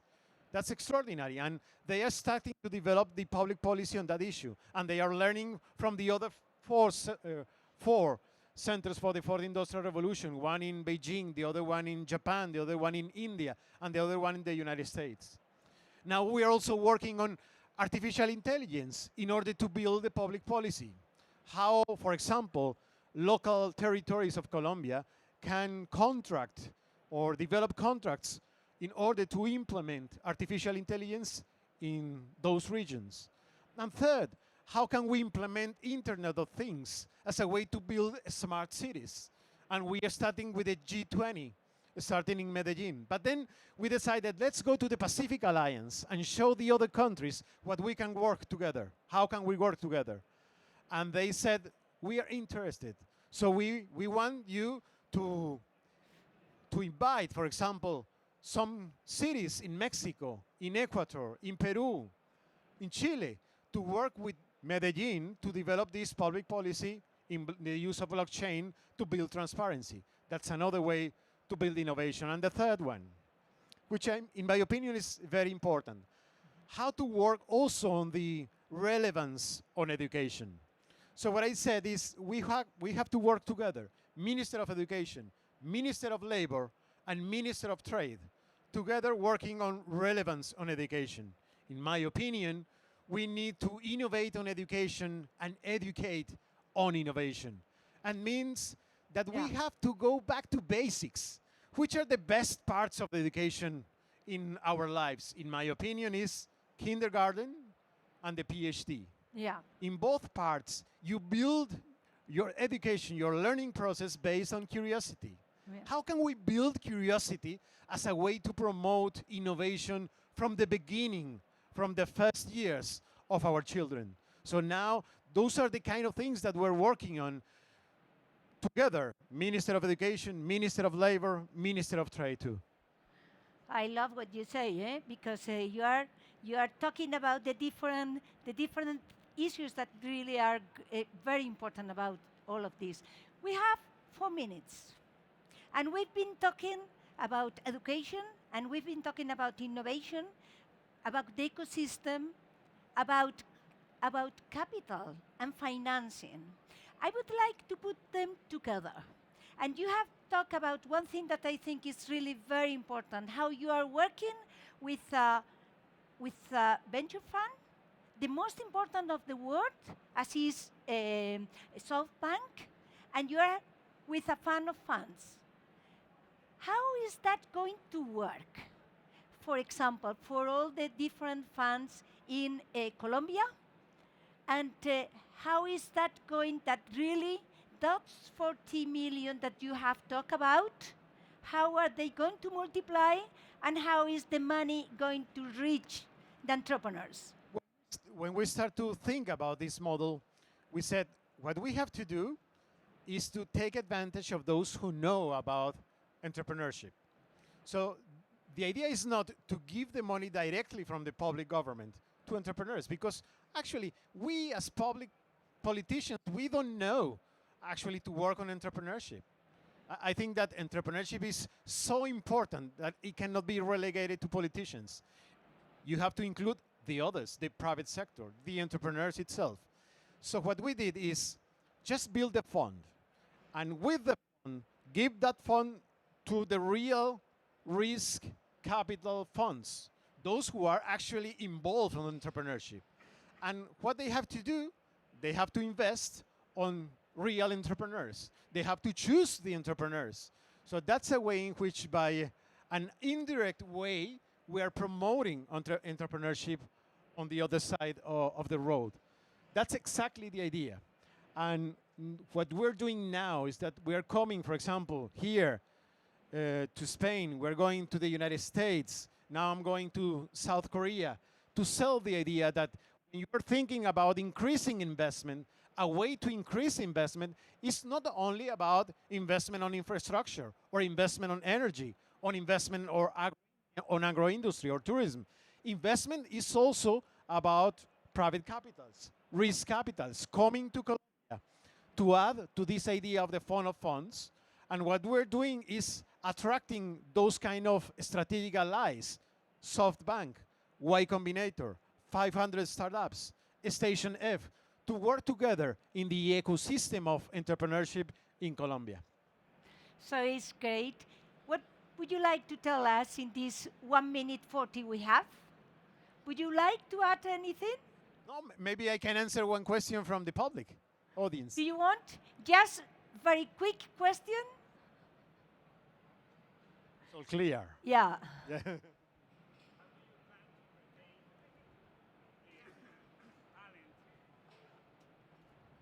How do you plan to retain talent in Colombia? Because in Spain, we need a lot of engineers. But I am from Colombia, and I Engineers. wouldn't like He's to, talking about engineers.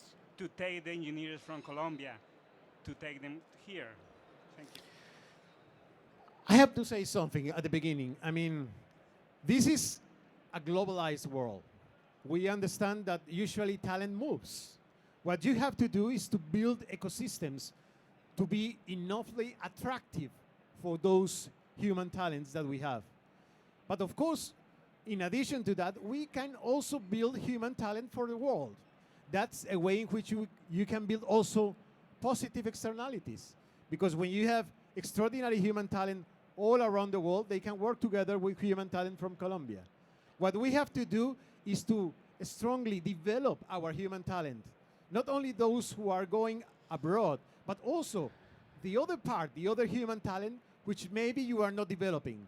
So what I think that we have to do as a country is to develop the whole human talent. We were just discussing with Fonts at lunch that someone said, we have enough capital for any kind of entrepreneurship. And I said, that is true, but maybe it's not well allocated. It's not well distributed. So what we have to do is to develop the ecosystem internally, to take advantage of the whole human talent of our countries, to develop human talents to be able to be part of a globalized world, and to build this kind of links between that human talent, yourself here, for example, in Spain, with a human talent in Colombia, to promote the idea of entrepreneurship. We want to export human talent, we want to import your ideas, and we have to bring and to build this idea of links of our human talent all around the world. Minister, thank you very, very much. It's been great talking to you. Many thanks. Thank you very much both for joining the stage. It was an absolute pleasure. Muchísimas gracias. Thank you very much. Come on, you guys know the drill. Fast out, fast in, okay, while we change the stage.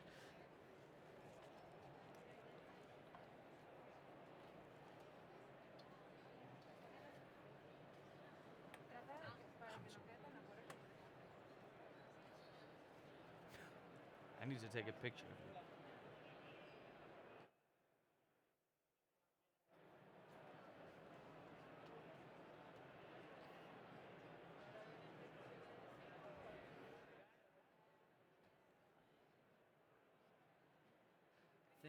Thinking, Dan.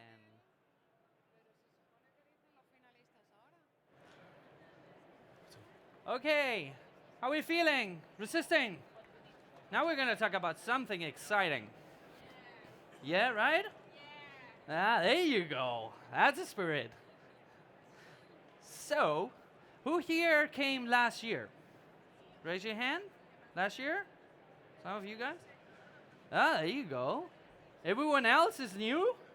Seriously? Where have you been living? Come on. So, funny enough, last year, I gave a talk about Asia. So I'm very excited that we're going to talk again about Asia.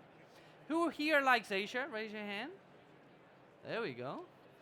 If you don't like Asia, that's the exit door there, okay? So we only like people here that like Asia. Okay, please, I would ask people there to move out and still have some free spaces there. You still have some spaces there if you guys want to jump in. Okay. So guys, are we ready? Nah. Doesn't work like that. Are we ready? Yeah. There we go. Are you guys ready? Yeah. Are you ready there? Dan, are you ready? There you go. Okay, let's get ready to rumble. So, as I was saying before, to talk about doing business in Asia, what do you need to know? The tips, the important things. So let's welcome the moderator of the panel. Please, a big applause for Andy Aureitio, Investment Director at the Venture City. Andy, where are you? There you go. Big applause, come on. Thank you. And to join Andy in his panel, let's welcome the experts. So please, Michael Lintz from Golden Gate Ventures. Big applause, Michael. Where are you? There you go, Michael. You keep escaping on that outside. Please welcome Walter Jennings from Asia Insight Circle. Walter, where are you? There we go. Let's welcome Sam Hui from the Hong Kong Economic and Trade Office. Sam, welcome on stage. And let's keep welcoming the last speaker, good friend all the way from Manila, Mario Berta from Flight Spaces. There you go, sir. Andy, stage is yours. Thank Enjoy. you. Thank you very much. Thank you, South Sami, for the invitation, and thank you for letting me share this time with this amazing panel. The first thing I'm going to do is ask these guys to present themselves in 30 seconds so the audience can understand why we asked you to be here today. So please, Michael. Oh, wow, 30 seconds, okay.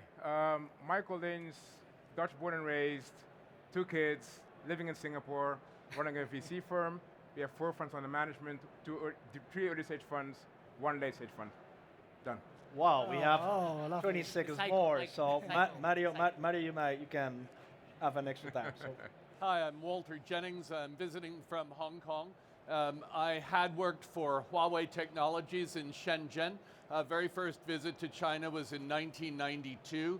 And I've lived and worked in Asia. Hong Kong is my home. Be safe, Hong Kong. I'm very passionate about Asia and China, and if you aren't, then don't worry, it's coming anyway. Please. Everybody, Sam Hui from Hong Kong Economic and Trade Office, which is essentially Hong Kong's official representation in Europe. So I can see I'm the only public officer here.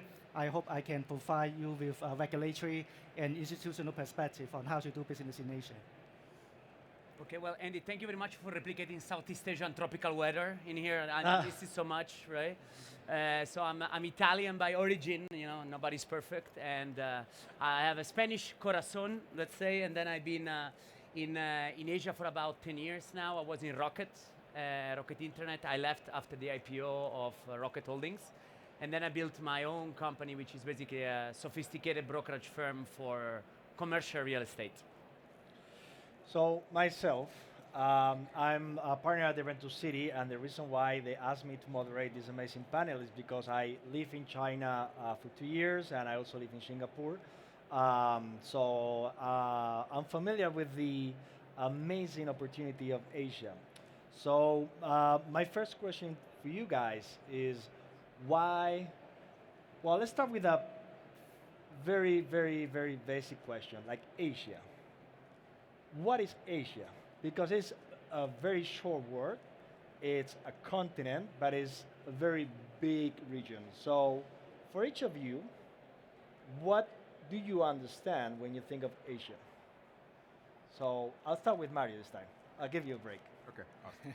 Well, Asia is a tremendous and a fascinating mix of cultures, languages, history, colonialism, no colonialism, and so on. So when I teach Asia strategy in IE Business School, and the very first slide is a map of Asia, and I divide it into blocks because China is a completely different path, India is a completely different path.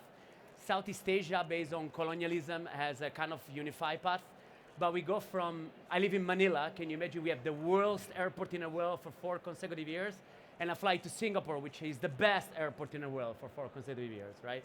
We go in cities and in countries that have GDP per capita of $120,000 a year or $3,000 a year, which is Laos, the poorest of them all, right? So understanding Asia as a whole requires a lot of time, a lot of patience, a lot of drinking, especially a lot of drinking, right? So you gotta be ready to have a lot of patience on that. So what is Asia for you, Sam? First of all, Asia is not a continent. Asia is not an animal. It's a zoo in which you can find many different types of animals. In this globalized world, all big cities look very similar. So if you have been to Singapore, if you have been to Kuala Lumpur or Taipei or Shanghai or Hong Kong, you may come under the illusion that, wow, all Asian cities share some sort of similarities. I can tell you this is the worst starting point for you. The best starting point is treat Asian countries individually. You need very good strategy to differentiate the market so as to make a success. Look, I'm going to take a different perspective. When I think of Asia, I actually think of the culture. And it's a very different way of doing business than what you would be accustomed to. I lived and worked for a mainland China company, and I find the more time I spend in China, the less I understand, and so therefore I think I'm just starting to make progress. This is a part of the world that has, China has lifted itself out of incredible poverty. They've made 400 million middle-class people out of a country of 1.5 billion. And that's in our lifetimes. I mean, in the last 40 years, this country has completely transformed itself. So it's a spirit, it's a mentality. It's very different from anything else you're used to.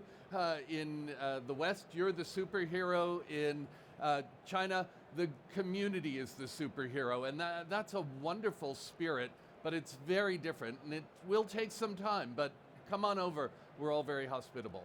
Yeah, so briefly for me, I think Asia is one of the most misunderstood regions in the world. People tend to talk about Asia in general, and they think of, everything is dirty and everything is busy and everything is sort of not well organized. I moved to Asia 6 years ago. The funny thing is, if you look at my kids have no understanding of black and white. And this is because they grew up in Asia. They have a very, very open mindset. For them, the world is dynamic. For them, the world is making friends from Japan, China, Manila, Amsterdam, London, and Los Angeles. And this all happens in Asia. To me, if you are below 30 and have nothing to lose, move to Asia tomorrow. Whether you win or lose, it will be the best experience in your life. That's the second time I heard this. Yes, I know. In the last 2 years. For me, China represents now, so China was 30% of the GDP 200 years ago, before the Industrial Revolution, and it's coming back, right? So for me, Asia represents opportunity and the challenge of facing completely different cultures and different ways of understanding, right? You just said that you moved 6 years ago to Asia. Why?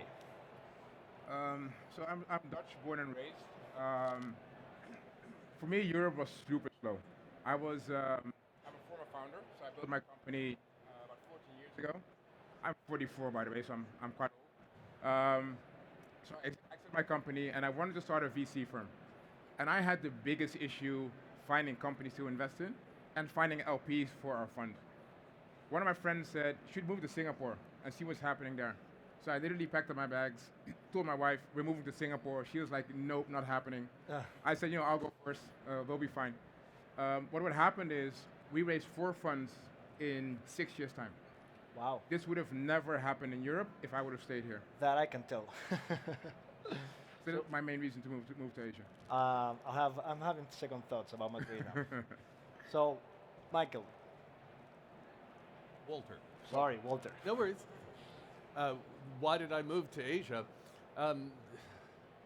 I've made so many stupid career choices for all the wrong reasons. I followed my heart and not my brain, and I stayed. And I like challenges. I'm super curious. And when I feel there's something that I cannot explain and cannot figure out, I double down on it. And then what happened is I really fell into the rhythm. I fell into the style. You talked about the zoo, and Hong Kong is very different again from China. It's got a great blend of professionalism, but also respect, conservatism and dynamism. So it's very strange. It's a perfect place to live. You could think of nowhere else better in the world. But then right across there's China, and that truly is a zoo. And yet it's explosive, and it's so fast changing, and it's desperate to learn. And also there's so much to teach. I mean, if you're at all involved in mobile platforms or services, just get over there, learn Chinese and play on WeChat, because 100 years from now, all of the services we're using in the West will look exactly like that. So, Sam, for you the question would be, why these guys, they should move to Hong Kong, for instance? Hong Kong perhaps is one of the best landing pad for overseas friends because of the business-friendly environment. Hong Kong, you know, the history of Hong Kong. Hong Kong was a British colony. Therefore, in Hong Kong, we are very different from other parts of China. That is, we practice common law. English is our official language. And then the lifestyle is a very good mix of the West and Eastern cultures. And of course, Hong Kong is always the fiercest economy in the world. So basically, when you plan your career in Asia, you need to consider many strategic choices. For example, where to put your money. When you have scale up your business, is it safe for you to draw back your capital? Is it safe and convenient for you to visit the places of your business? When you run into trouble, is the legal system reliable and certain for you? I think Hong Kong is one of the best choice, perhaps alongside Singapore as well, for foreigners as your first landing spot. Mario, you told me a bit of your story before. Could you Yeah, please well, share? in my case, I have a softer landing because I was very young when I arrived, first time in Asia, 24. And I was backed by bigger company. They were paying my accommodation. I would just have to do my job, right? Good or bad, whatever it was, right? Then I joined Rocket. It was my step into entrepreneurial journey, which was also soft landing. I didn't just stop a corporate job and we went from whatever, good salary to no salary. No, I have a softer landing in many cases. I think that now I'm a full stack entrepreneur. I'm building a resort. I have a bar. I have a club. I have a tech company. I have a real estate. I'm looking in dormitories, like just entrepreneurship is a disease in Asia, and with explosive economies. I mean, I go in small little street of Hanoi and Ho Chi Minh, I smell money everywhere, right? And I'm a money-driven person, so that's another thing. Asians, across Southeast Asia, there's a tremendous pragmatism, okay?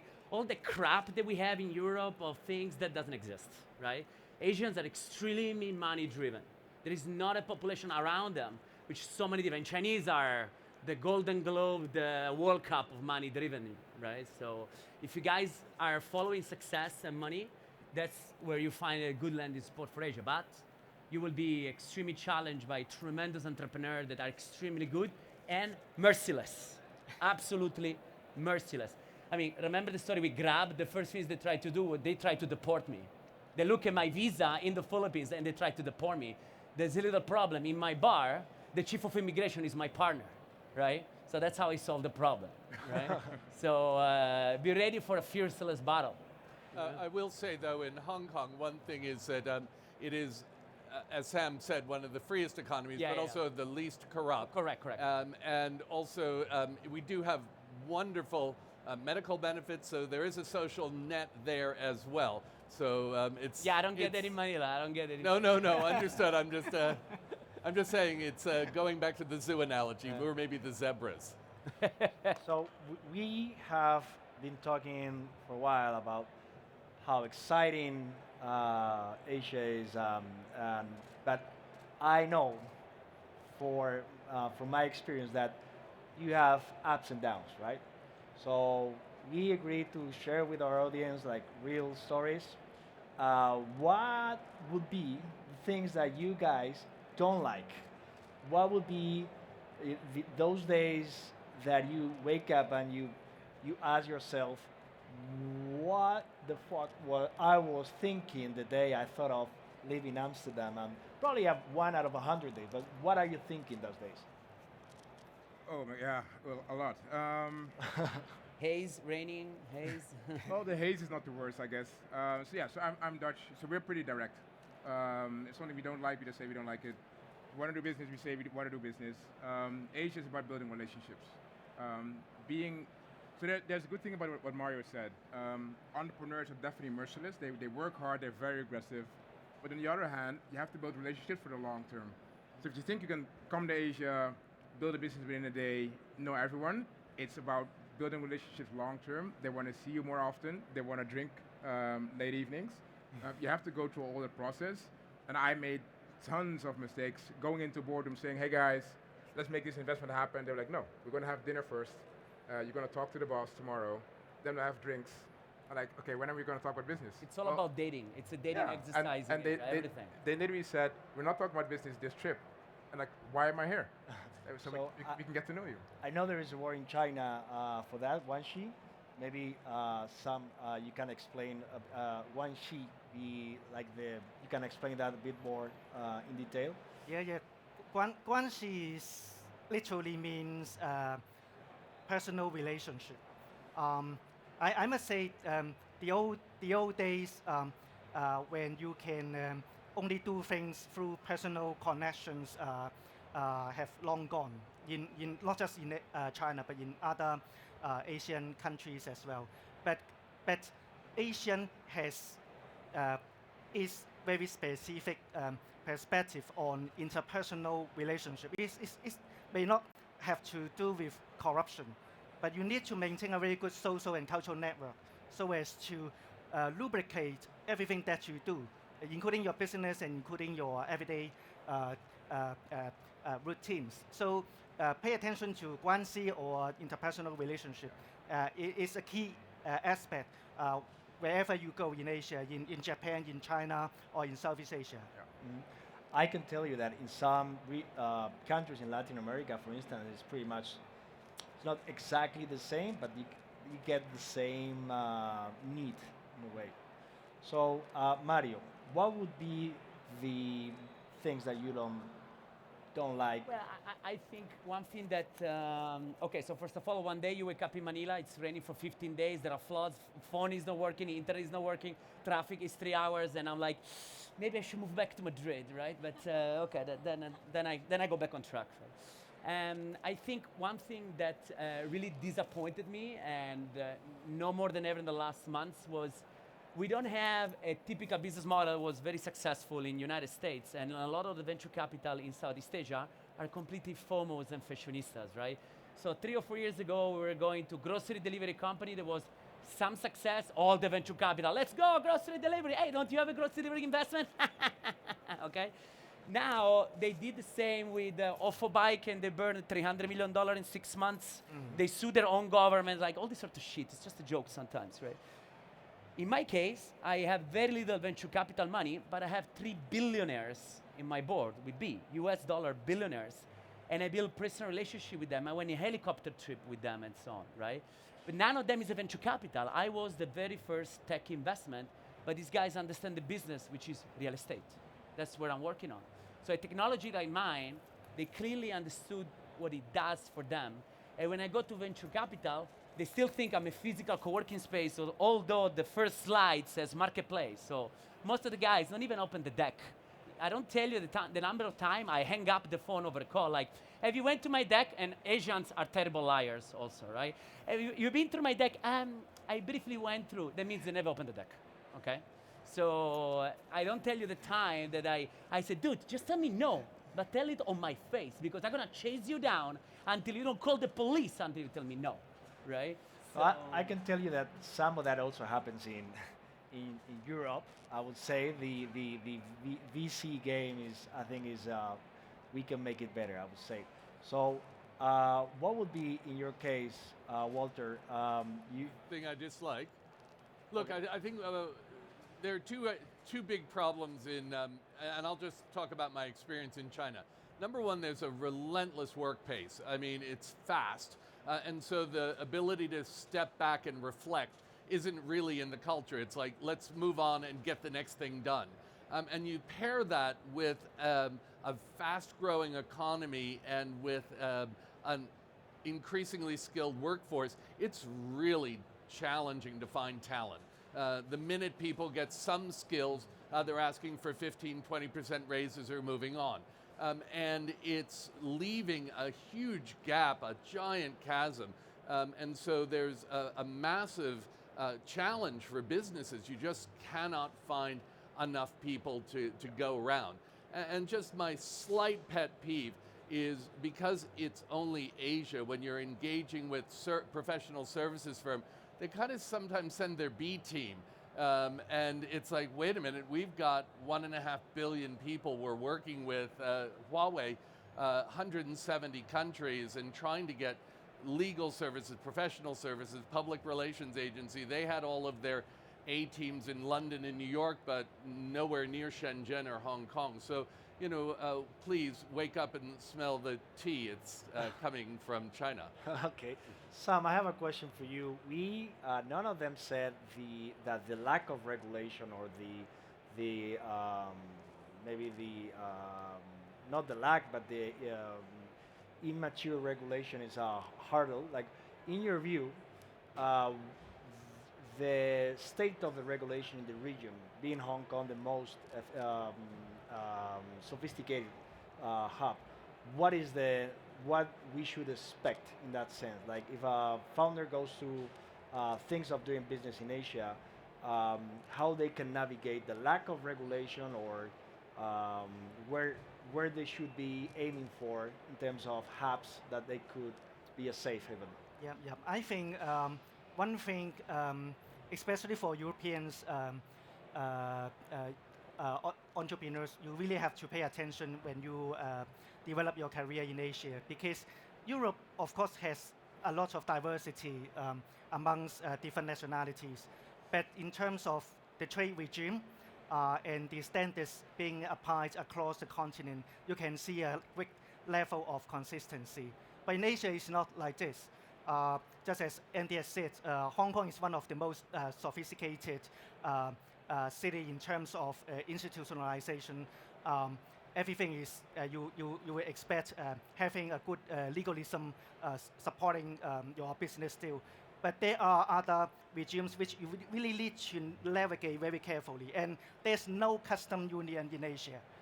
For example, Singapore is part of the ASEAN countries. That 10 countries would be one of the major growing zone in the coming years. So you can't ignore that region. But while those 10 countries are in a bloc, they are trying to achieve greater regulatory consistency, but they are not in a custom union. That means when you develop your business, when you supply your business from abroad, or you develop a product in the region, you need to do your homework very carefully, and you need to navigate each and every individual country very carefully. And that's the reason why when foreign business, when they want to set up regional office, usually they pick only a few major cities as their starting point, like Singapore, like Hong Kong, like Taipei, other Southeast Asian countries, perhaps like Bangkok. Okay. But of course, this is the regulatory side. Another aspect which you need to pay attention is maybe you are too familiar with liberal democracies. In Asia, there are all sorts of political systems. And liberal democracies is not the norm. So you need to have that political sensitivity as well, because while you are doing your business, you need to deal with the governments. So pay attention to those aspects. Very good, I think very good point. Can I add on concrete things so you guys can... We have 1.5, like... I'll be sure. I give you a concrete example. So for land, it's foreign ownership restricted in all the Southeast Asian countries. So there is generally 60-40. So you need to have, let's say, a Filipino 60% owner and 40% owner.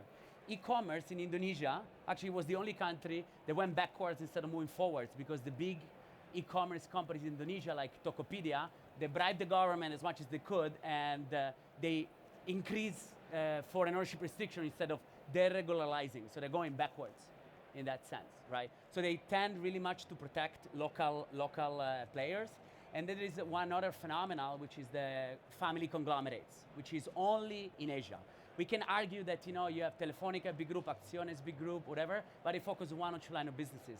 In the Philippines, you have a company like the Ayala, which, by the way, she's getting married Saturday in Segovia, and they own the second biggest bank, the telecom, the real estate. If you buy an apartment from them, you can only finance it through their bank, and you can only use their telecom. I mean, the antitrust will eat them for breakfast, right? These things don't apply to Asia, right? Not in Hong Kong. No, they don't. No. Hey, you bring the first world mentality in developing world. I think the message is clear. So we have 10 more seconds. We're gonna wrap up. We have said a few things that I think are very important to remember. So I would like to ask you guys to just name one thing they should have in mind when they think of venturing in Asia? Don't be scared to fall flat on your face, because it's going to happen anyway. Okay, Walter?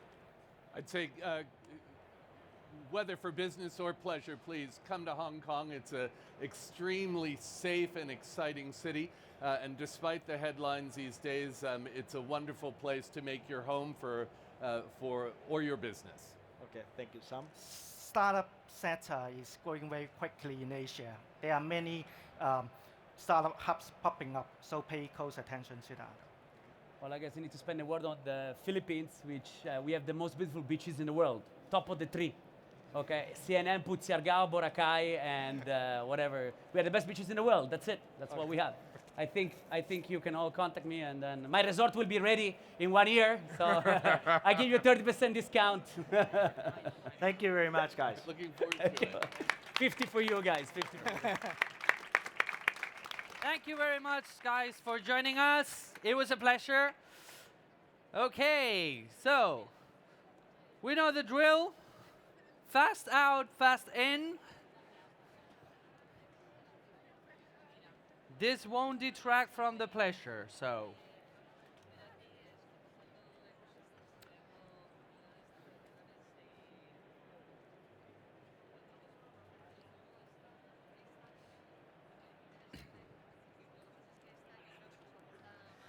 Okay, free space, plenty of space. Let's make it fast.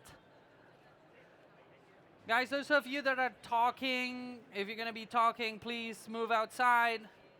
This is a narrow room, so we need every space possible because we're sweating as we are right now. So less people, cooler temperature. Free spaces here at the front, guys.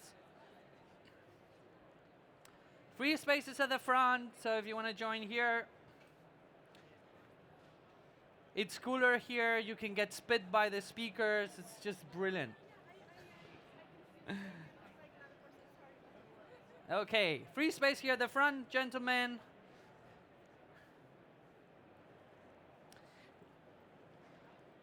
There you go. Very good. So, how is it going? Giorgio, right?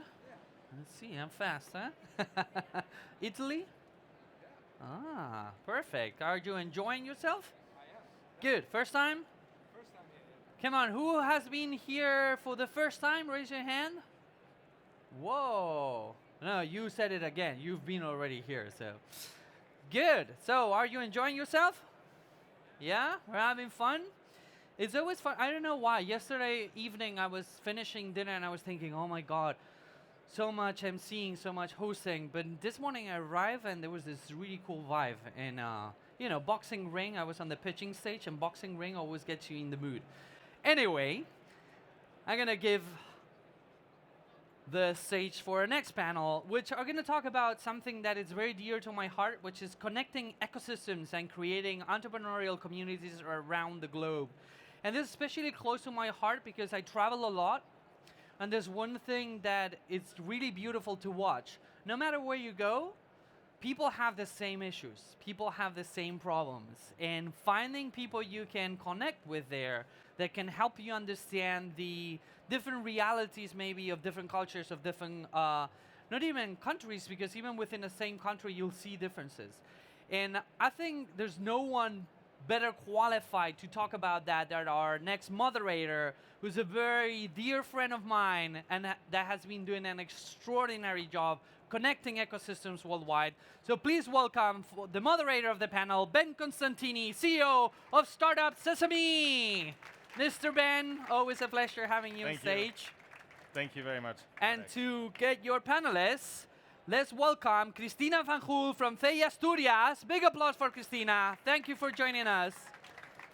Have you guys been to Asturias, by the way?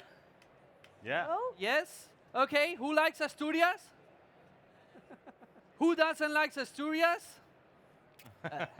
That's my audience. There you go. So please welcome Adriano Travaglia from the European Startup Association. Adriano, thank you very much for joining. There we go. We need more energy. Mr. Sebastian Tupi, leader of startups at the Next Web, please. Sebastian. I have a cool story about Sebastian now that he runs the show, but he used to be a student when I met him. And look at him now. And please, last but not least, welcome our last panelist, Max Oliva from Impact Hub and one of our dear friends that has always been here. Max, thank you very much for joining us again. Then, stage is yours. Thank you. Thank you, Alex. Thank you so much for your kind words.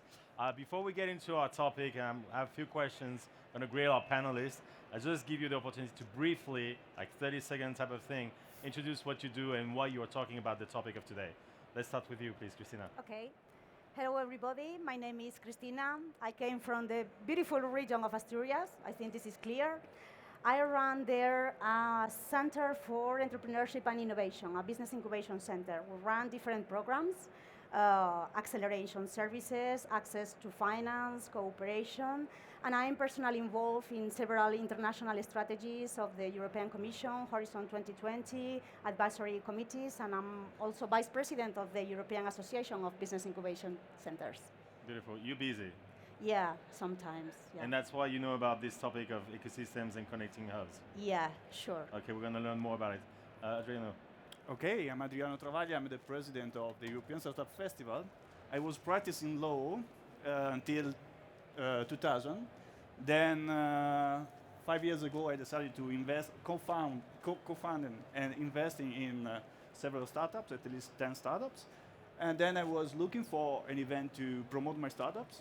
And at the end, I decided to fund an association that organizes an event that is the European Startup Festival with my fabulous business partner, Christine Michaels. Yeah, she's German and I'm Italian, so the perfect marriage.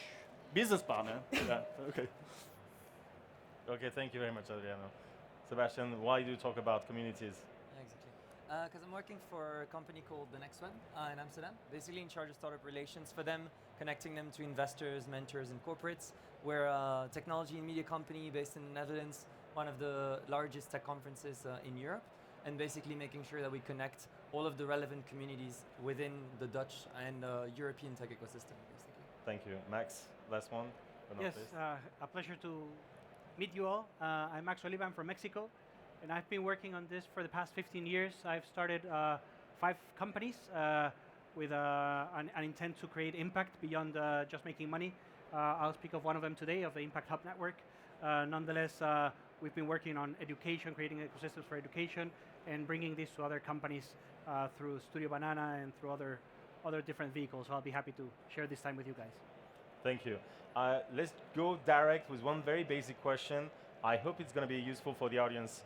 Can you help me understand why do we talk about ecosystems and communities in the tech industry? Can you give me a simple definition of an ecosystem so we all talk about the same thing here? And Sebastian, I'd like you to start. Sure. I think first, like a lot of buzzwords that people like to use with definitions that at the end of the day are fairly simple.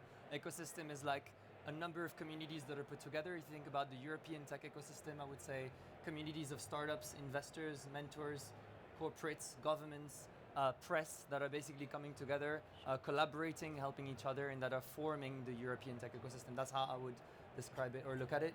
If you think about the Next Web, we're present in the Amsterdam tech ecosystem, in the Dutch one, and in the European one, playing very little in the US and Asia for the time being. And the rest of you feel the same type of thing, or you have a different perspective on what we call ecosystems in this industry? Something more maybe, because the ecosystem is as a brain, and it means that we need some institutions that could be the glue between all the stakeholders involved, and because we need someone who can drive the innovation of the ecosystem and could deliver all the targets that we want to accomplish.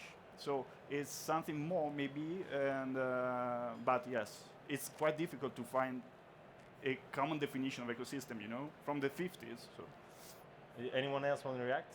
Yes, you. Yeah, I think if we go into the bio definition of ecosystem, which I think is the origin, it's interesting to understand that the communities, let's say the living organisms and the unliving organisms, doesn't have the same objective. but they create a system linked by different things, linked by, nutrition, flow, or even energy flow. Depending on the situation you are in the ecosystem, you are more positive or not. But it's true that not having the same objective, we all create the system. So we are all part of the ecosystem, but we have different objectives. I think this is interesting to understand when we speak about ecosystem. And one more question about the word community. My perspective, when I hear community, I think of like the 60s or 70s hippies, Woodstock festival type of thing. That's not really what I see in the tech industry. So why do we talk about communities here? Like Max, maybe you want to react because you are like in 106 cities with the network. So you. That's correct, and maybe linking, starting with ecosystems and then linking it to communities. So I really appreciated that intervention of biology, and the beauty of ecosystems is that there's no one main driver that is leading that conversation. There's not, it's not hierarchical where you have people organizing and then saying, okay, you do this and you do that. It's alive.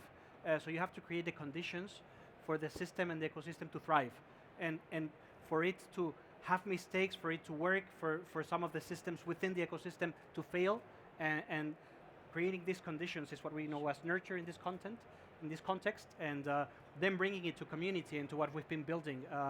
It has not been an easy ride at all, but the Impact Hub. Do you guys know the Impact Hub at all?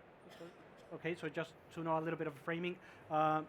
It started as an idea of how could we have a community that builds business with a purpose, and we interviewed more than 100 entrepreneurs across the world, and we went far beyond these basic questions of what is the thing that you need the most. No, I need an idea, I need the first customer, I need a great team, I need a business model that works. All of these are very important to your business, but nonetheless they're here, they're rational.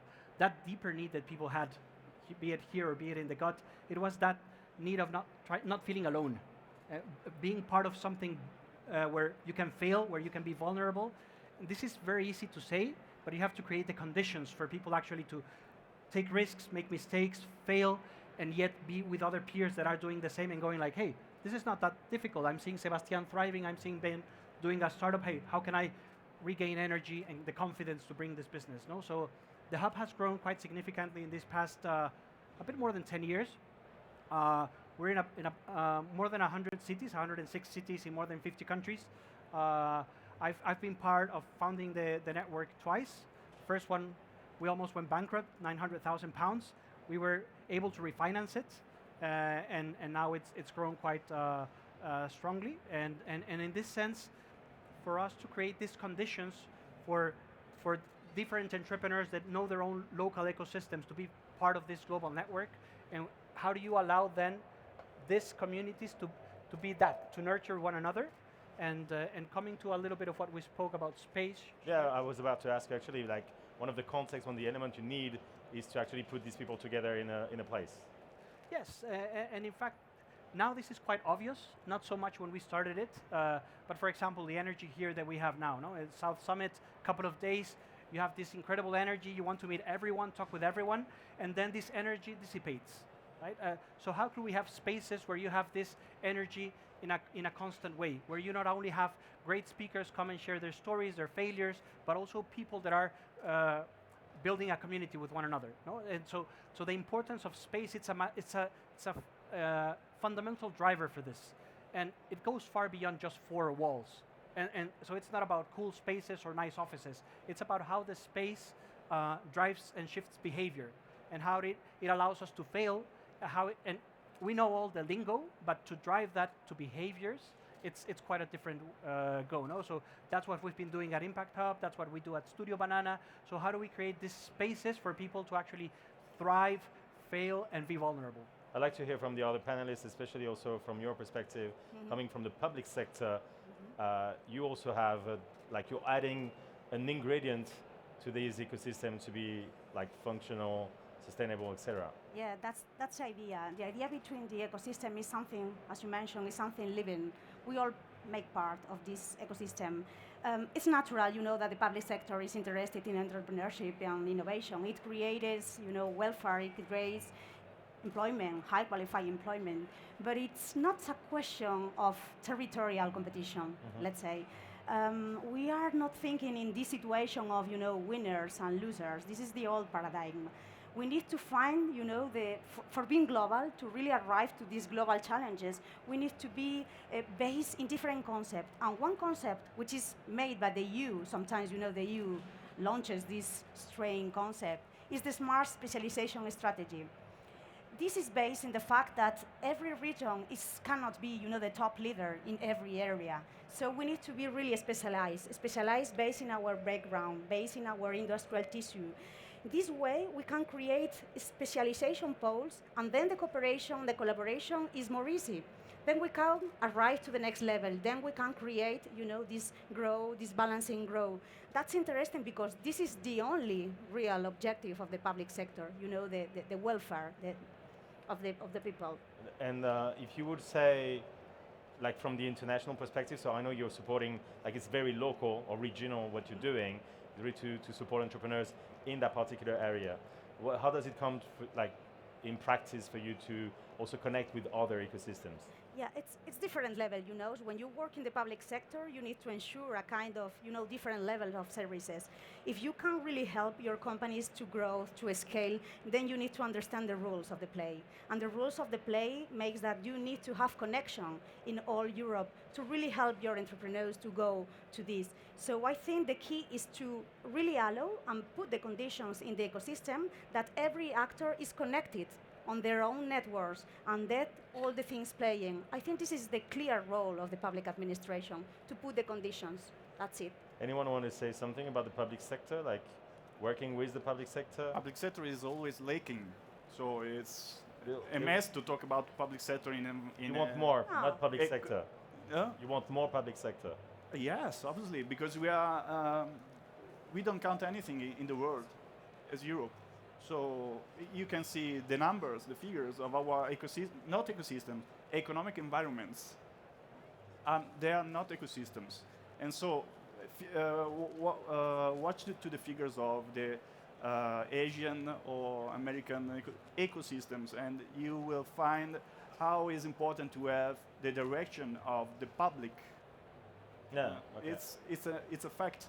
So everyone agrees there on this, Sebastian? I mean, for us, one of the things that I think we want to see more is having the public sector more involved in unifying different tech ecosystems and really bringing different hubs, particularly in this case, I'm talking about the Netherlands, but we see it in France, in Germany, in the UK, of having different cities that have their own objectives and their own goals to start playing together and unifying their efforts and their budgets in being able to have sort of like bigger delegations and more thought-through delegations instead of having different cities that are playing for themselves, only trying to please their small local stakeholders. Because on the global scale, you're talking about Asia and the US, nobody really cares whether we're about Madrid or Barcelona or, Valencia. It's sort of like, bigger than that. And I think we have a very hard time in the private sector level to be able to have that unification, which we're really expecting more and more from the public sector. Got it. I have two things to say quickly. One, there was this article recently published by the guys from The Family. They did a tour of events in different cities in Europe, and their message was that the European ecosystem doesn't exist. It's like it doesn't exist. We at Sesame, we believe that events have a role in that, particular field, or accelerating the connections between those hubs, putting some, priorities in the agenda. But as an event organizer, your priority is just to make money, and be functional. I'd like to ask you, Adriano, you started an event for your startup. Now, how do you feel about this, the role of connecting ecosystems together? And I think it's part of what you're trying to do. Yes, my idea is that creating something of value for me, for us, obviously the following level is to share this value with all the stakeholders involved in an environment. Even if it's not an ecosystem.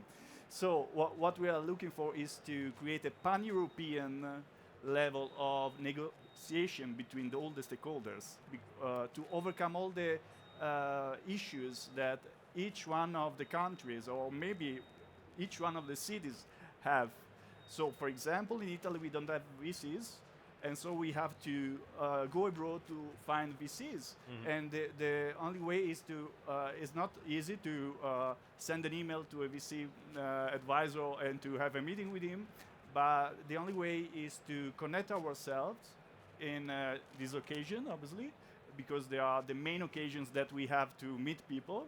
And, but also to cultivate our relations as humans, not as a mere connection between, can I say, fragmented pieces of an environment, but to make sure that we are able to befriend and to cultivate the friendship as a value for collaborate each other. So that's why I thought to fund the association that has a vibe, a different vibe. This is a wonderful place, but it's also a very mega event for us. Very well organized, so you have all the opportunities to meet people, but maybe also you are quite, can I say, disoriented to find the right people and to make friends for your life, for your business life. Yeah. Very interesting points. Because when I hear communities in tech, one of my problem is that I consider that it's hard to monetize a community. So, and part of the reason why it's very hard to connect those different ecosystems or communities is because what's in it for them. Like if you're looking at, okay, my priorities is to support my startups, I'm investing money on those programs.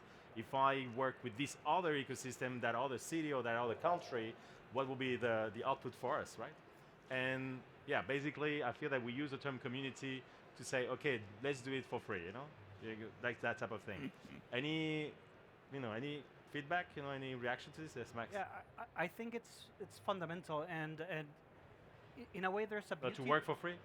No, there's a beauty that it's hard to capture the value of a community. Yeah. And nonetheless, we all acknowledge it, right?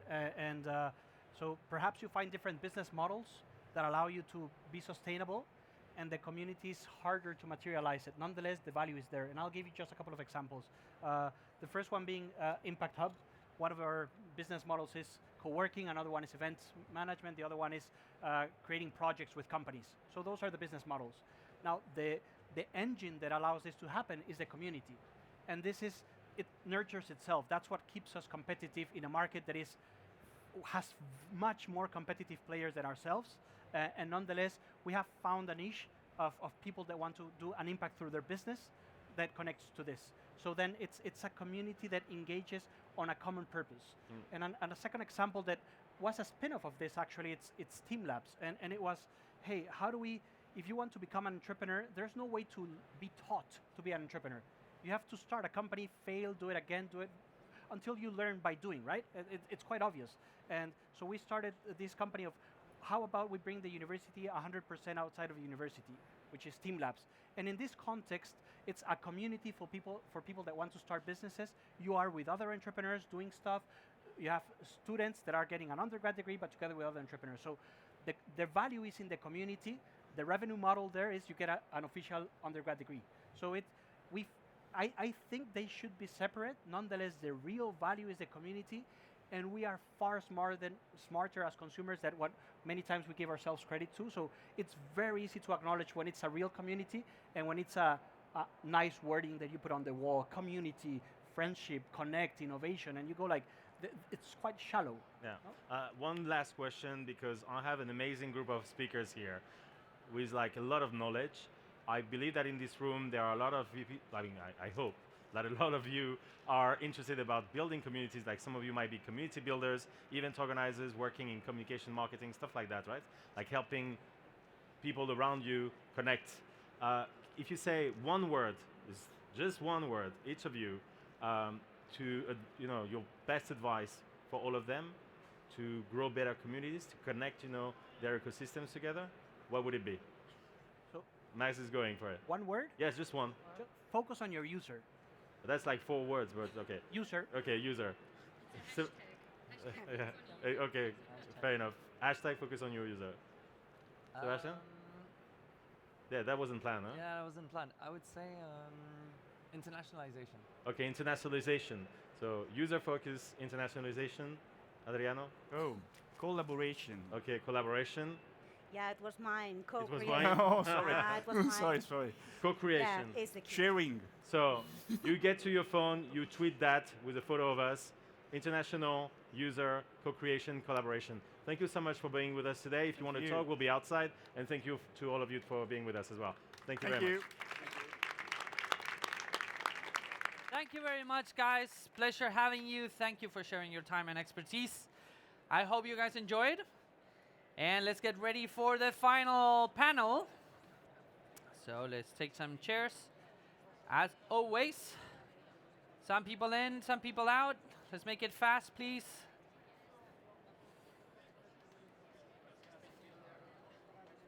Good? Yeah? Now you keep moving, huh? You're getting to the center now. Okay, plenty of space here in the front row also. Running because I have a train that is leaving. Come on. Very good. Space here at the front row, guys, if you want to cover the front row. I keep saying it's the best place of this stage. You can touch the speakers. You can feel the speakers. They can even spit on you. It's wonderful. Come on. Come on, free space here at the front row. Those that are making a conversation next to my stage, we can do it outside. No? Yes? Talking to you guys. Yes, you guys. I know. Okay. Is everyone ready? Yeah, final talk. Come on, there we go. That's the spirit. Final talk. Are you ready, sir? Very good. Okay. So we're going to talk about a tale of two cities, experiences from San Francisco and Tel Aviv, and connecting the disruptive ecosystems. And to talk about that, I want to welcome the moderator of the table, which is a very good friend of mine. So please welcome on stage Javier Mejia, CEO and co-founder of Startup Explore. Mr. Javi. Thank you. Take a seat, please. And to share in the conversation, please welcome our two panelists, Christian Prada, Desafia San Francisco. Christian, come on, more energy is the last one. Argentina, right? That's right. There you go. And last but not least, please, a big applause for the next panelist, Moises Cohen from the Floor Hub. Thank you very much for joining. Stage is yours. Have fun. Thank you. Thank you. Well, we have, I would say, a really interesting panel because we are going to discuss about probably the most well-known ecosystems of the world. And I don't know if you know the fact, but both of them started with something quite near to Spain, which is oranges. Both San Francisco and Israel at first started their economies with oranges, also Spain. So let's deal about how to change from oranges to investment. So first of all, I would like to get an insight about who are you and what are you doing in Israel and in San Francisco? Yeah, thanks, Javier. So as for myself, as I mentioned before, I'm from Argentina, being living in San Francisco for over 10 years, but working in the technology sector over there for over 20 with startups based in Mountain View, Excite, and Yahoo, for example, and working here in Europe as well with those companies. And my connection now with Desafia, which is the institution I'm representing right now, it's a program from the Spanish government, sponsored by ISEX and Red.es. And what we do is bridge Spain and Silicon Valley in San Francisco. Cool. And what about you, Moises? Yeah, so hello, I'm Moises, originally from Madrid, but I moved to Tel Aviv 20 years ago. I spent most of my career at Accenture. And then 5 years ago, I have my 40-year-old crisis. I decided I wanted to be an entrepreneur, and I have the idea of launching The Floor, as a technological platform for tier one banks looking to engage with Israeli talent. We have practices in Tel Aviv and also in Hong Kong and Asia in general. And this year we started together with IFEX and Red.es, we started also with the Safia Tel Aviv. It's a similar program than the one in San Francisco. Yeah, we have a similar thing compared to ours as well, because I mean, I have a similar background. I worked before going into the technology sector for Price Waterhouse. Okay. And I was bored at the time. And so I was contacted by a private equity firm, a German private equity firm. They bought the company in '99 just to have a due diligence. And by then what they did is, well, I just ended up being the CFO of the company. And we had an exit actually in Hong Kong, basically. So Nice. similar. Nice. So, guys, I would say one of the most interesting thing about those ecosystems is that are quite different to Spain about the size of their entrepreneur ecosystem, number of startups, investment. Could you give us an overview of the main characteristics of the ecosystem and also what are the main strengths? So Israel is a very small country. Okay, it's the size in Spain of the Valencia region, 9 million people, but it's called the startup nation. So in Israel we have around 6,000 startups cross industry that last year raised around $6.5 billion. Let me stop here. Last year in Spain, Spanish startup raised like 1 billion euros. So it's 8 times less than Israel. And this year we are going to close with around $8 billion. Yeah. The high-tech industry in Israel represents around 50% of the exports of Israel, 50, and around 20% of the GDP. Cool. Okay, so it's the key industry for, in Israel we don't have natural resources, so the key natural resource of Israel is the talent of the people. Yeah, in fact, I was having a conversation with a guy from the government and they tell me, Javier, we only had like people and stones, so we have to build an economy on top of that. Yeah. And what about San Francisco? I guess Silicon what? Silicon Valley? It's yeah, one of those things. So yeah, so actually Silicon Valley is I would say just a misnomer of a particular region. Usually when you live there, we never really talk about Silicon Valley. We say the Bay Area in general, and the counties surrounding the Bay, the San Francisco Bay. The population is about 8.5 million, and the GDP of all those counties is the size of, just to put it in context, the size of Sweden. So just alone would be the 15th economy in the world if we take all those counties together. So as you can imagine, it's not only technology. So you always hear about Google, Facebook, and so on.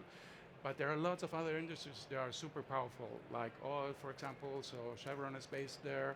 Visa, for example, financing. So there are lots of other industries. So it's not really a unique thing. And if we talk about technology, obviously, I mean, we are talking here about a very specific ecosystem where you have 3 pillars that depend on each other. One, obviously, is venture capital. The other, which is super important, is education. So we have 2 very good universities, Stanford and UC Berkeley. And the third one is the entrepreneurs itself. So you probably heard about the PayPal mafia. Yeah. So Peter Thiel, Reid Hoffman, and so on. So basically, this is a reinforcing ecosystem that feeds on existing entrepreneurs with capital, know-how, and so on. This is probably one of the most interesting insights of the panel at this point, which is probably the self-fulfilling prophecy. Once you have nice exits, big companies, their early employees and their founders create another thing, and that fosters the ecosystem. Yeah. One question. Imagine I'm a Spanish and a European entrepreneur, and I'm thinking to going to Tel Aviv or Silicon Valley because there's so much money and there's so much talent. Why would it make sense for me to go to San Francisco and Tel Aviv? And when? Because for me it's very important. I have decided to create my company. I'm 6 months in the market. Will it make sense for me to go to each of these ecosystems? I think it doesn't make sense for any European entrepreneur to go to Israel. It doesn't. Doesn't make sense because Israel is a very small market. And if you want, I mean, it cannot be a go-to market for any Spanish entrepreneurs. The market is very small. You need to localize to Hebrew. But for me, Israel should be like a training camp. Okay, you go to the gym. So you go to Israel to learn from best practices, learn from investors, learn from Syrian entrepreneurs. You can spend there a few weeks like we did at the Safia Tel Aviv, and then you can come back to your country, in good shape after going to the gym. This for me could be the greatest value for Israel. Most of the Israeli investors and VCs who are investing in Israel, they only invest in Israeli entrepreneurs. Yeah. So if you're coming from abroad, it will be very difficult for you to raise money in Israel. I think maybe in Israel could be good if you have already a very big company, like Apple, Microsoft, etc., and you want to build an R&D center, yes.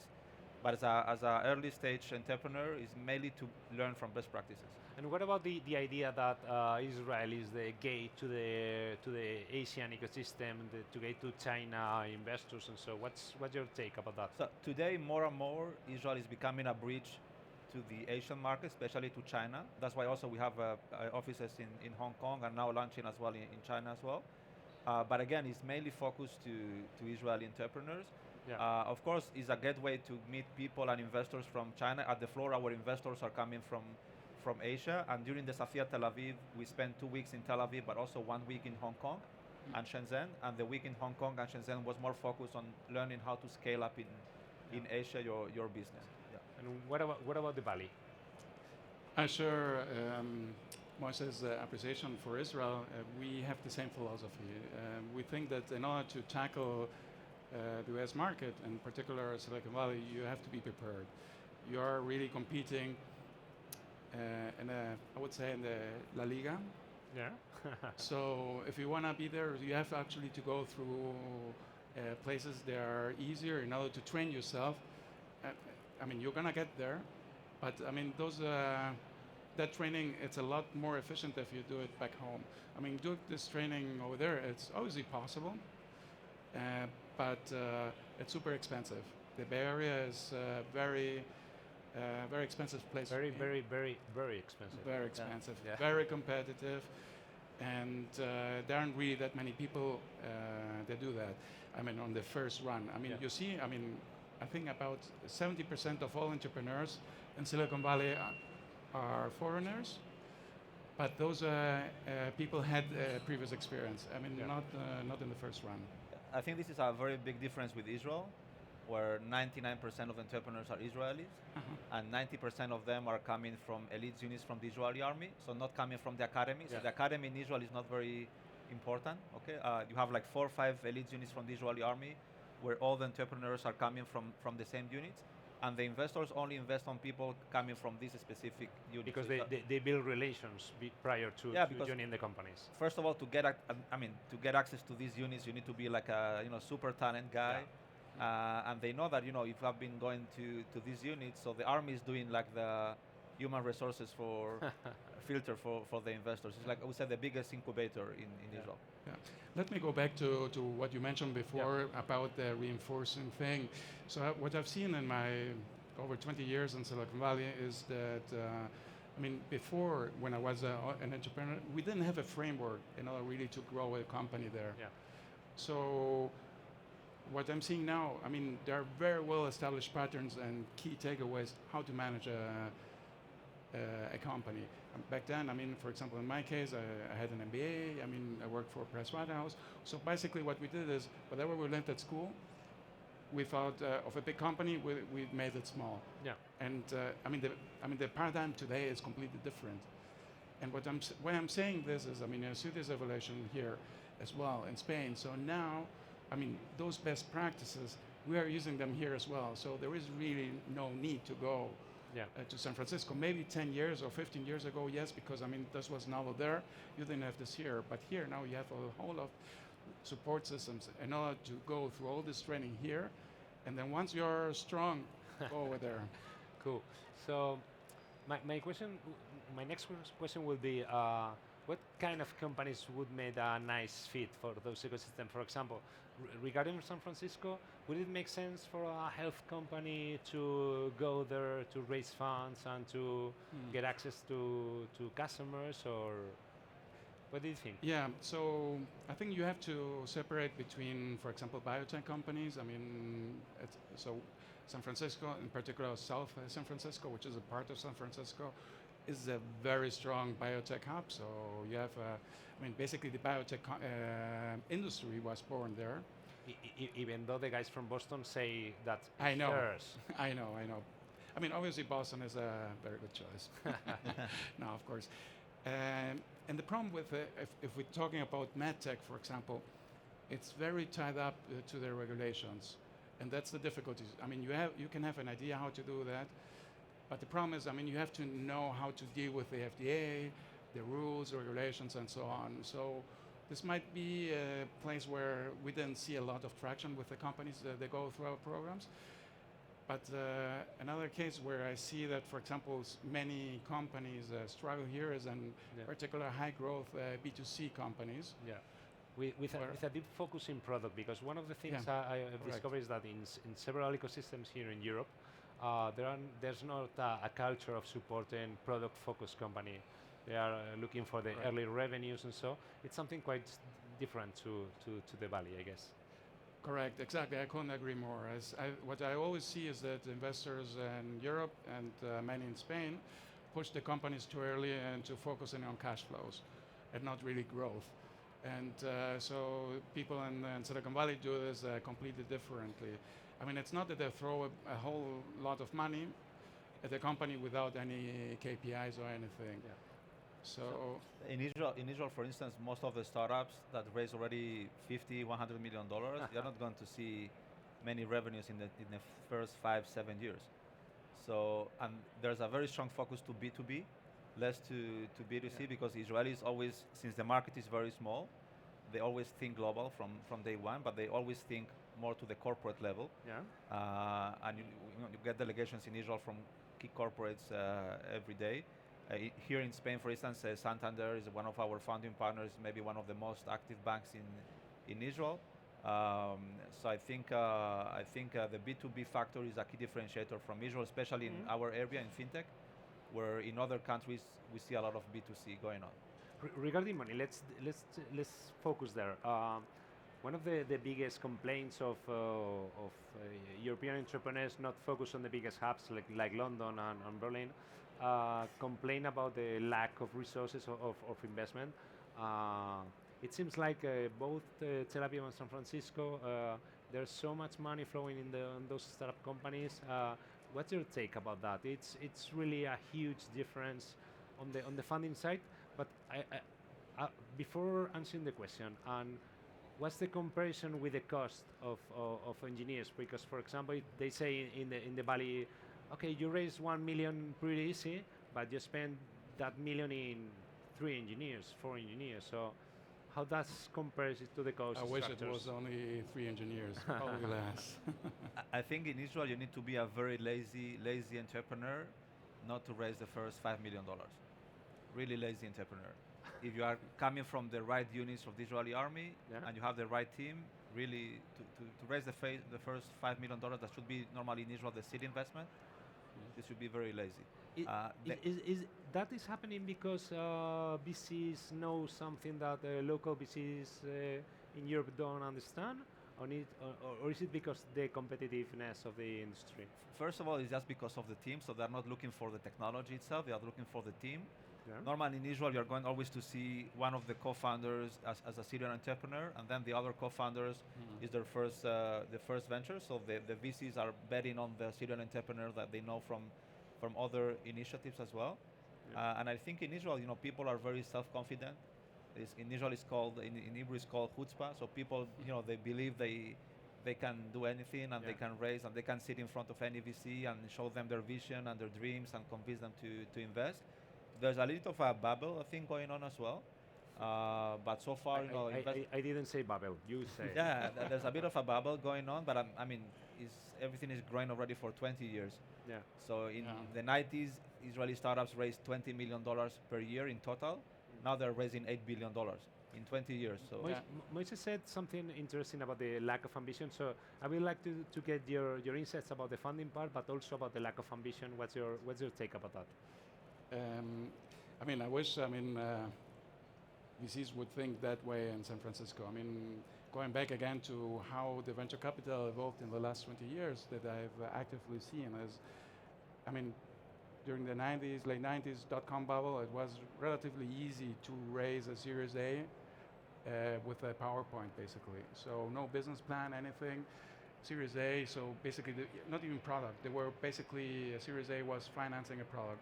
That's completely unthinkable now. I mean, the Series A is pushed way, way back. In average, I would say a Series A is raised now a company that has 3.5 to 4 years. Wow. I mean, the KPIs, especially if we're thinking about a B2C company, B2B company, I mean, and SaaS and so on, so the MRRs have to be majestic and not only strong, but also with a clear path to the future. So this created basically before the Series A funding up, because I mean, every year it was pushing back and back. So before you had, I mean, well, the seed financing and angels. So now you have pre-seed, and now you have a bridge financing between seed and A, because I mean everything is being pushed and being more fragmented. So I mean it would be impossible to raise 5 million, which would be perhaps a Series A or a smallish Series A in Silicon Valley, just with a PowerPoint And product. that's something probably that has to do with the size of the market, because yes, there are lots of money and there are lots of investors, but the big issue here probably, and I would like to get your insights about that, is that, for example, Spain as an European country, it's like 47 million people.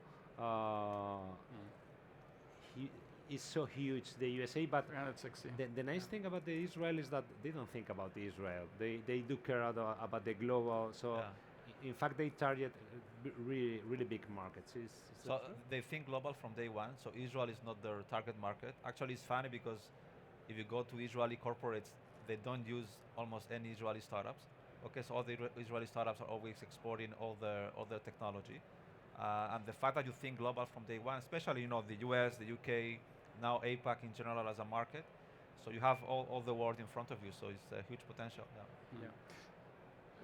Just want to thank you also the lack of foundation that you asked before. I mean, Sorry. yeah, no. I mean, that's super important because what we see working with Spanish entrepreneurs, I think we are our own worst enemies. We think too small.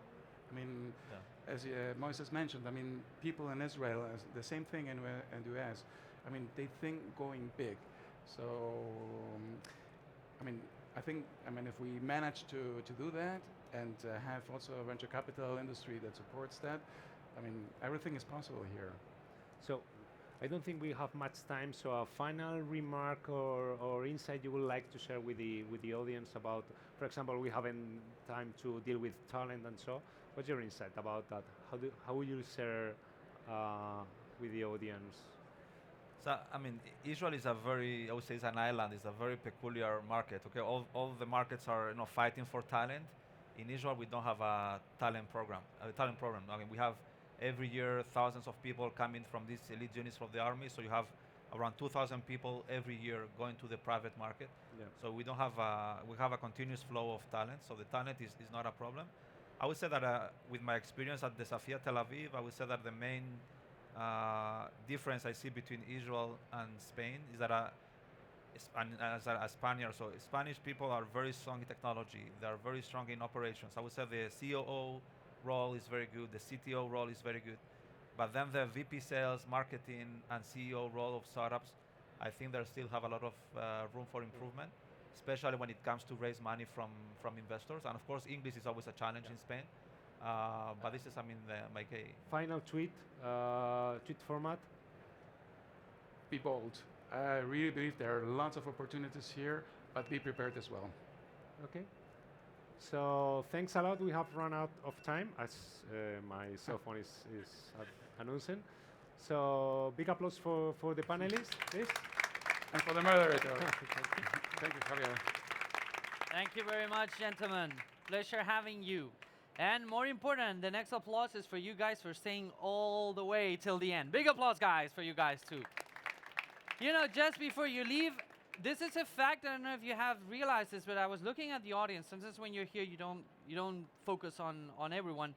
But I just realized the amount of women that are in the audience right now is extraordinary. So ladies, thank you very much for making this lady empowered audience. See you tomorrow at 10 at this stage. Thank you very much, guys. Enjoy the rest of the evening.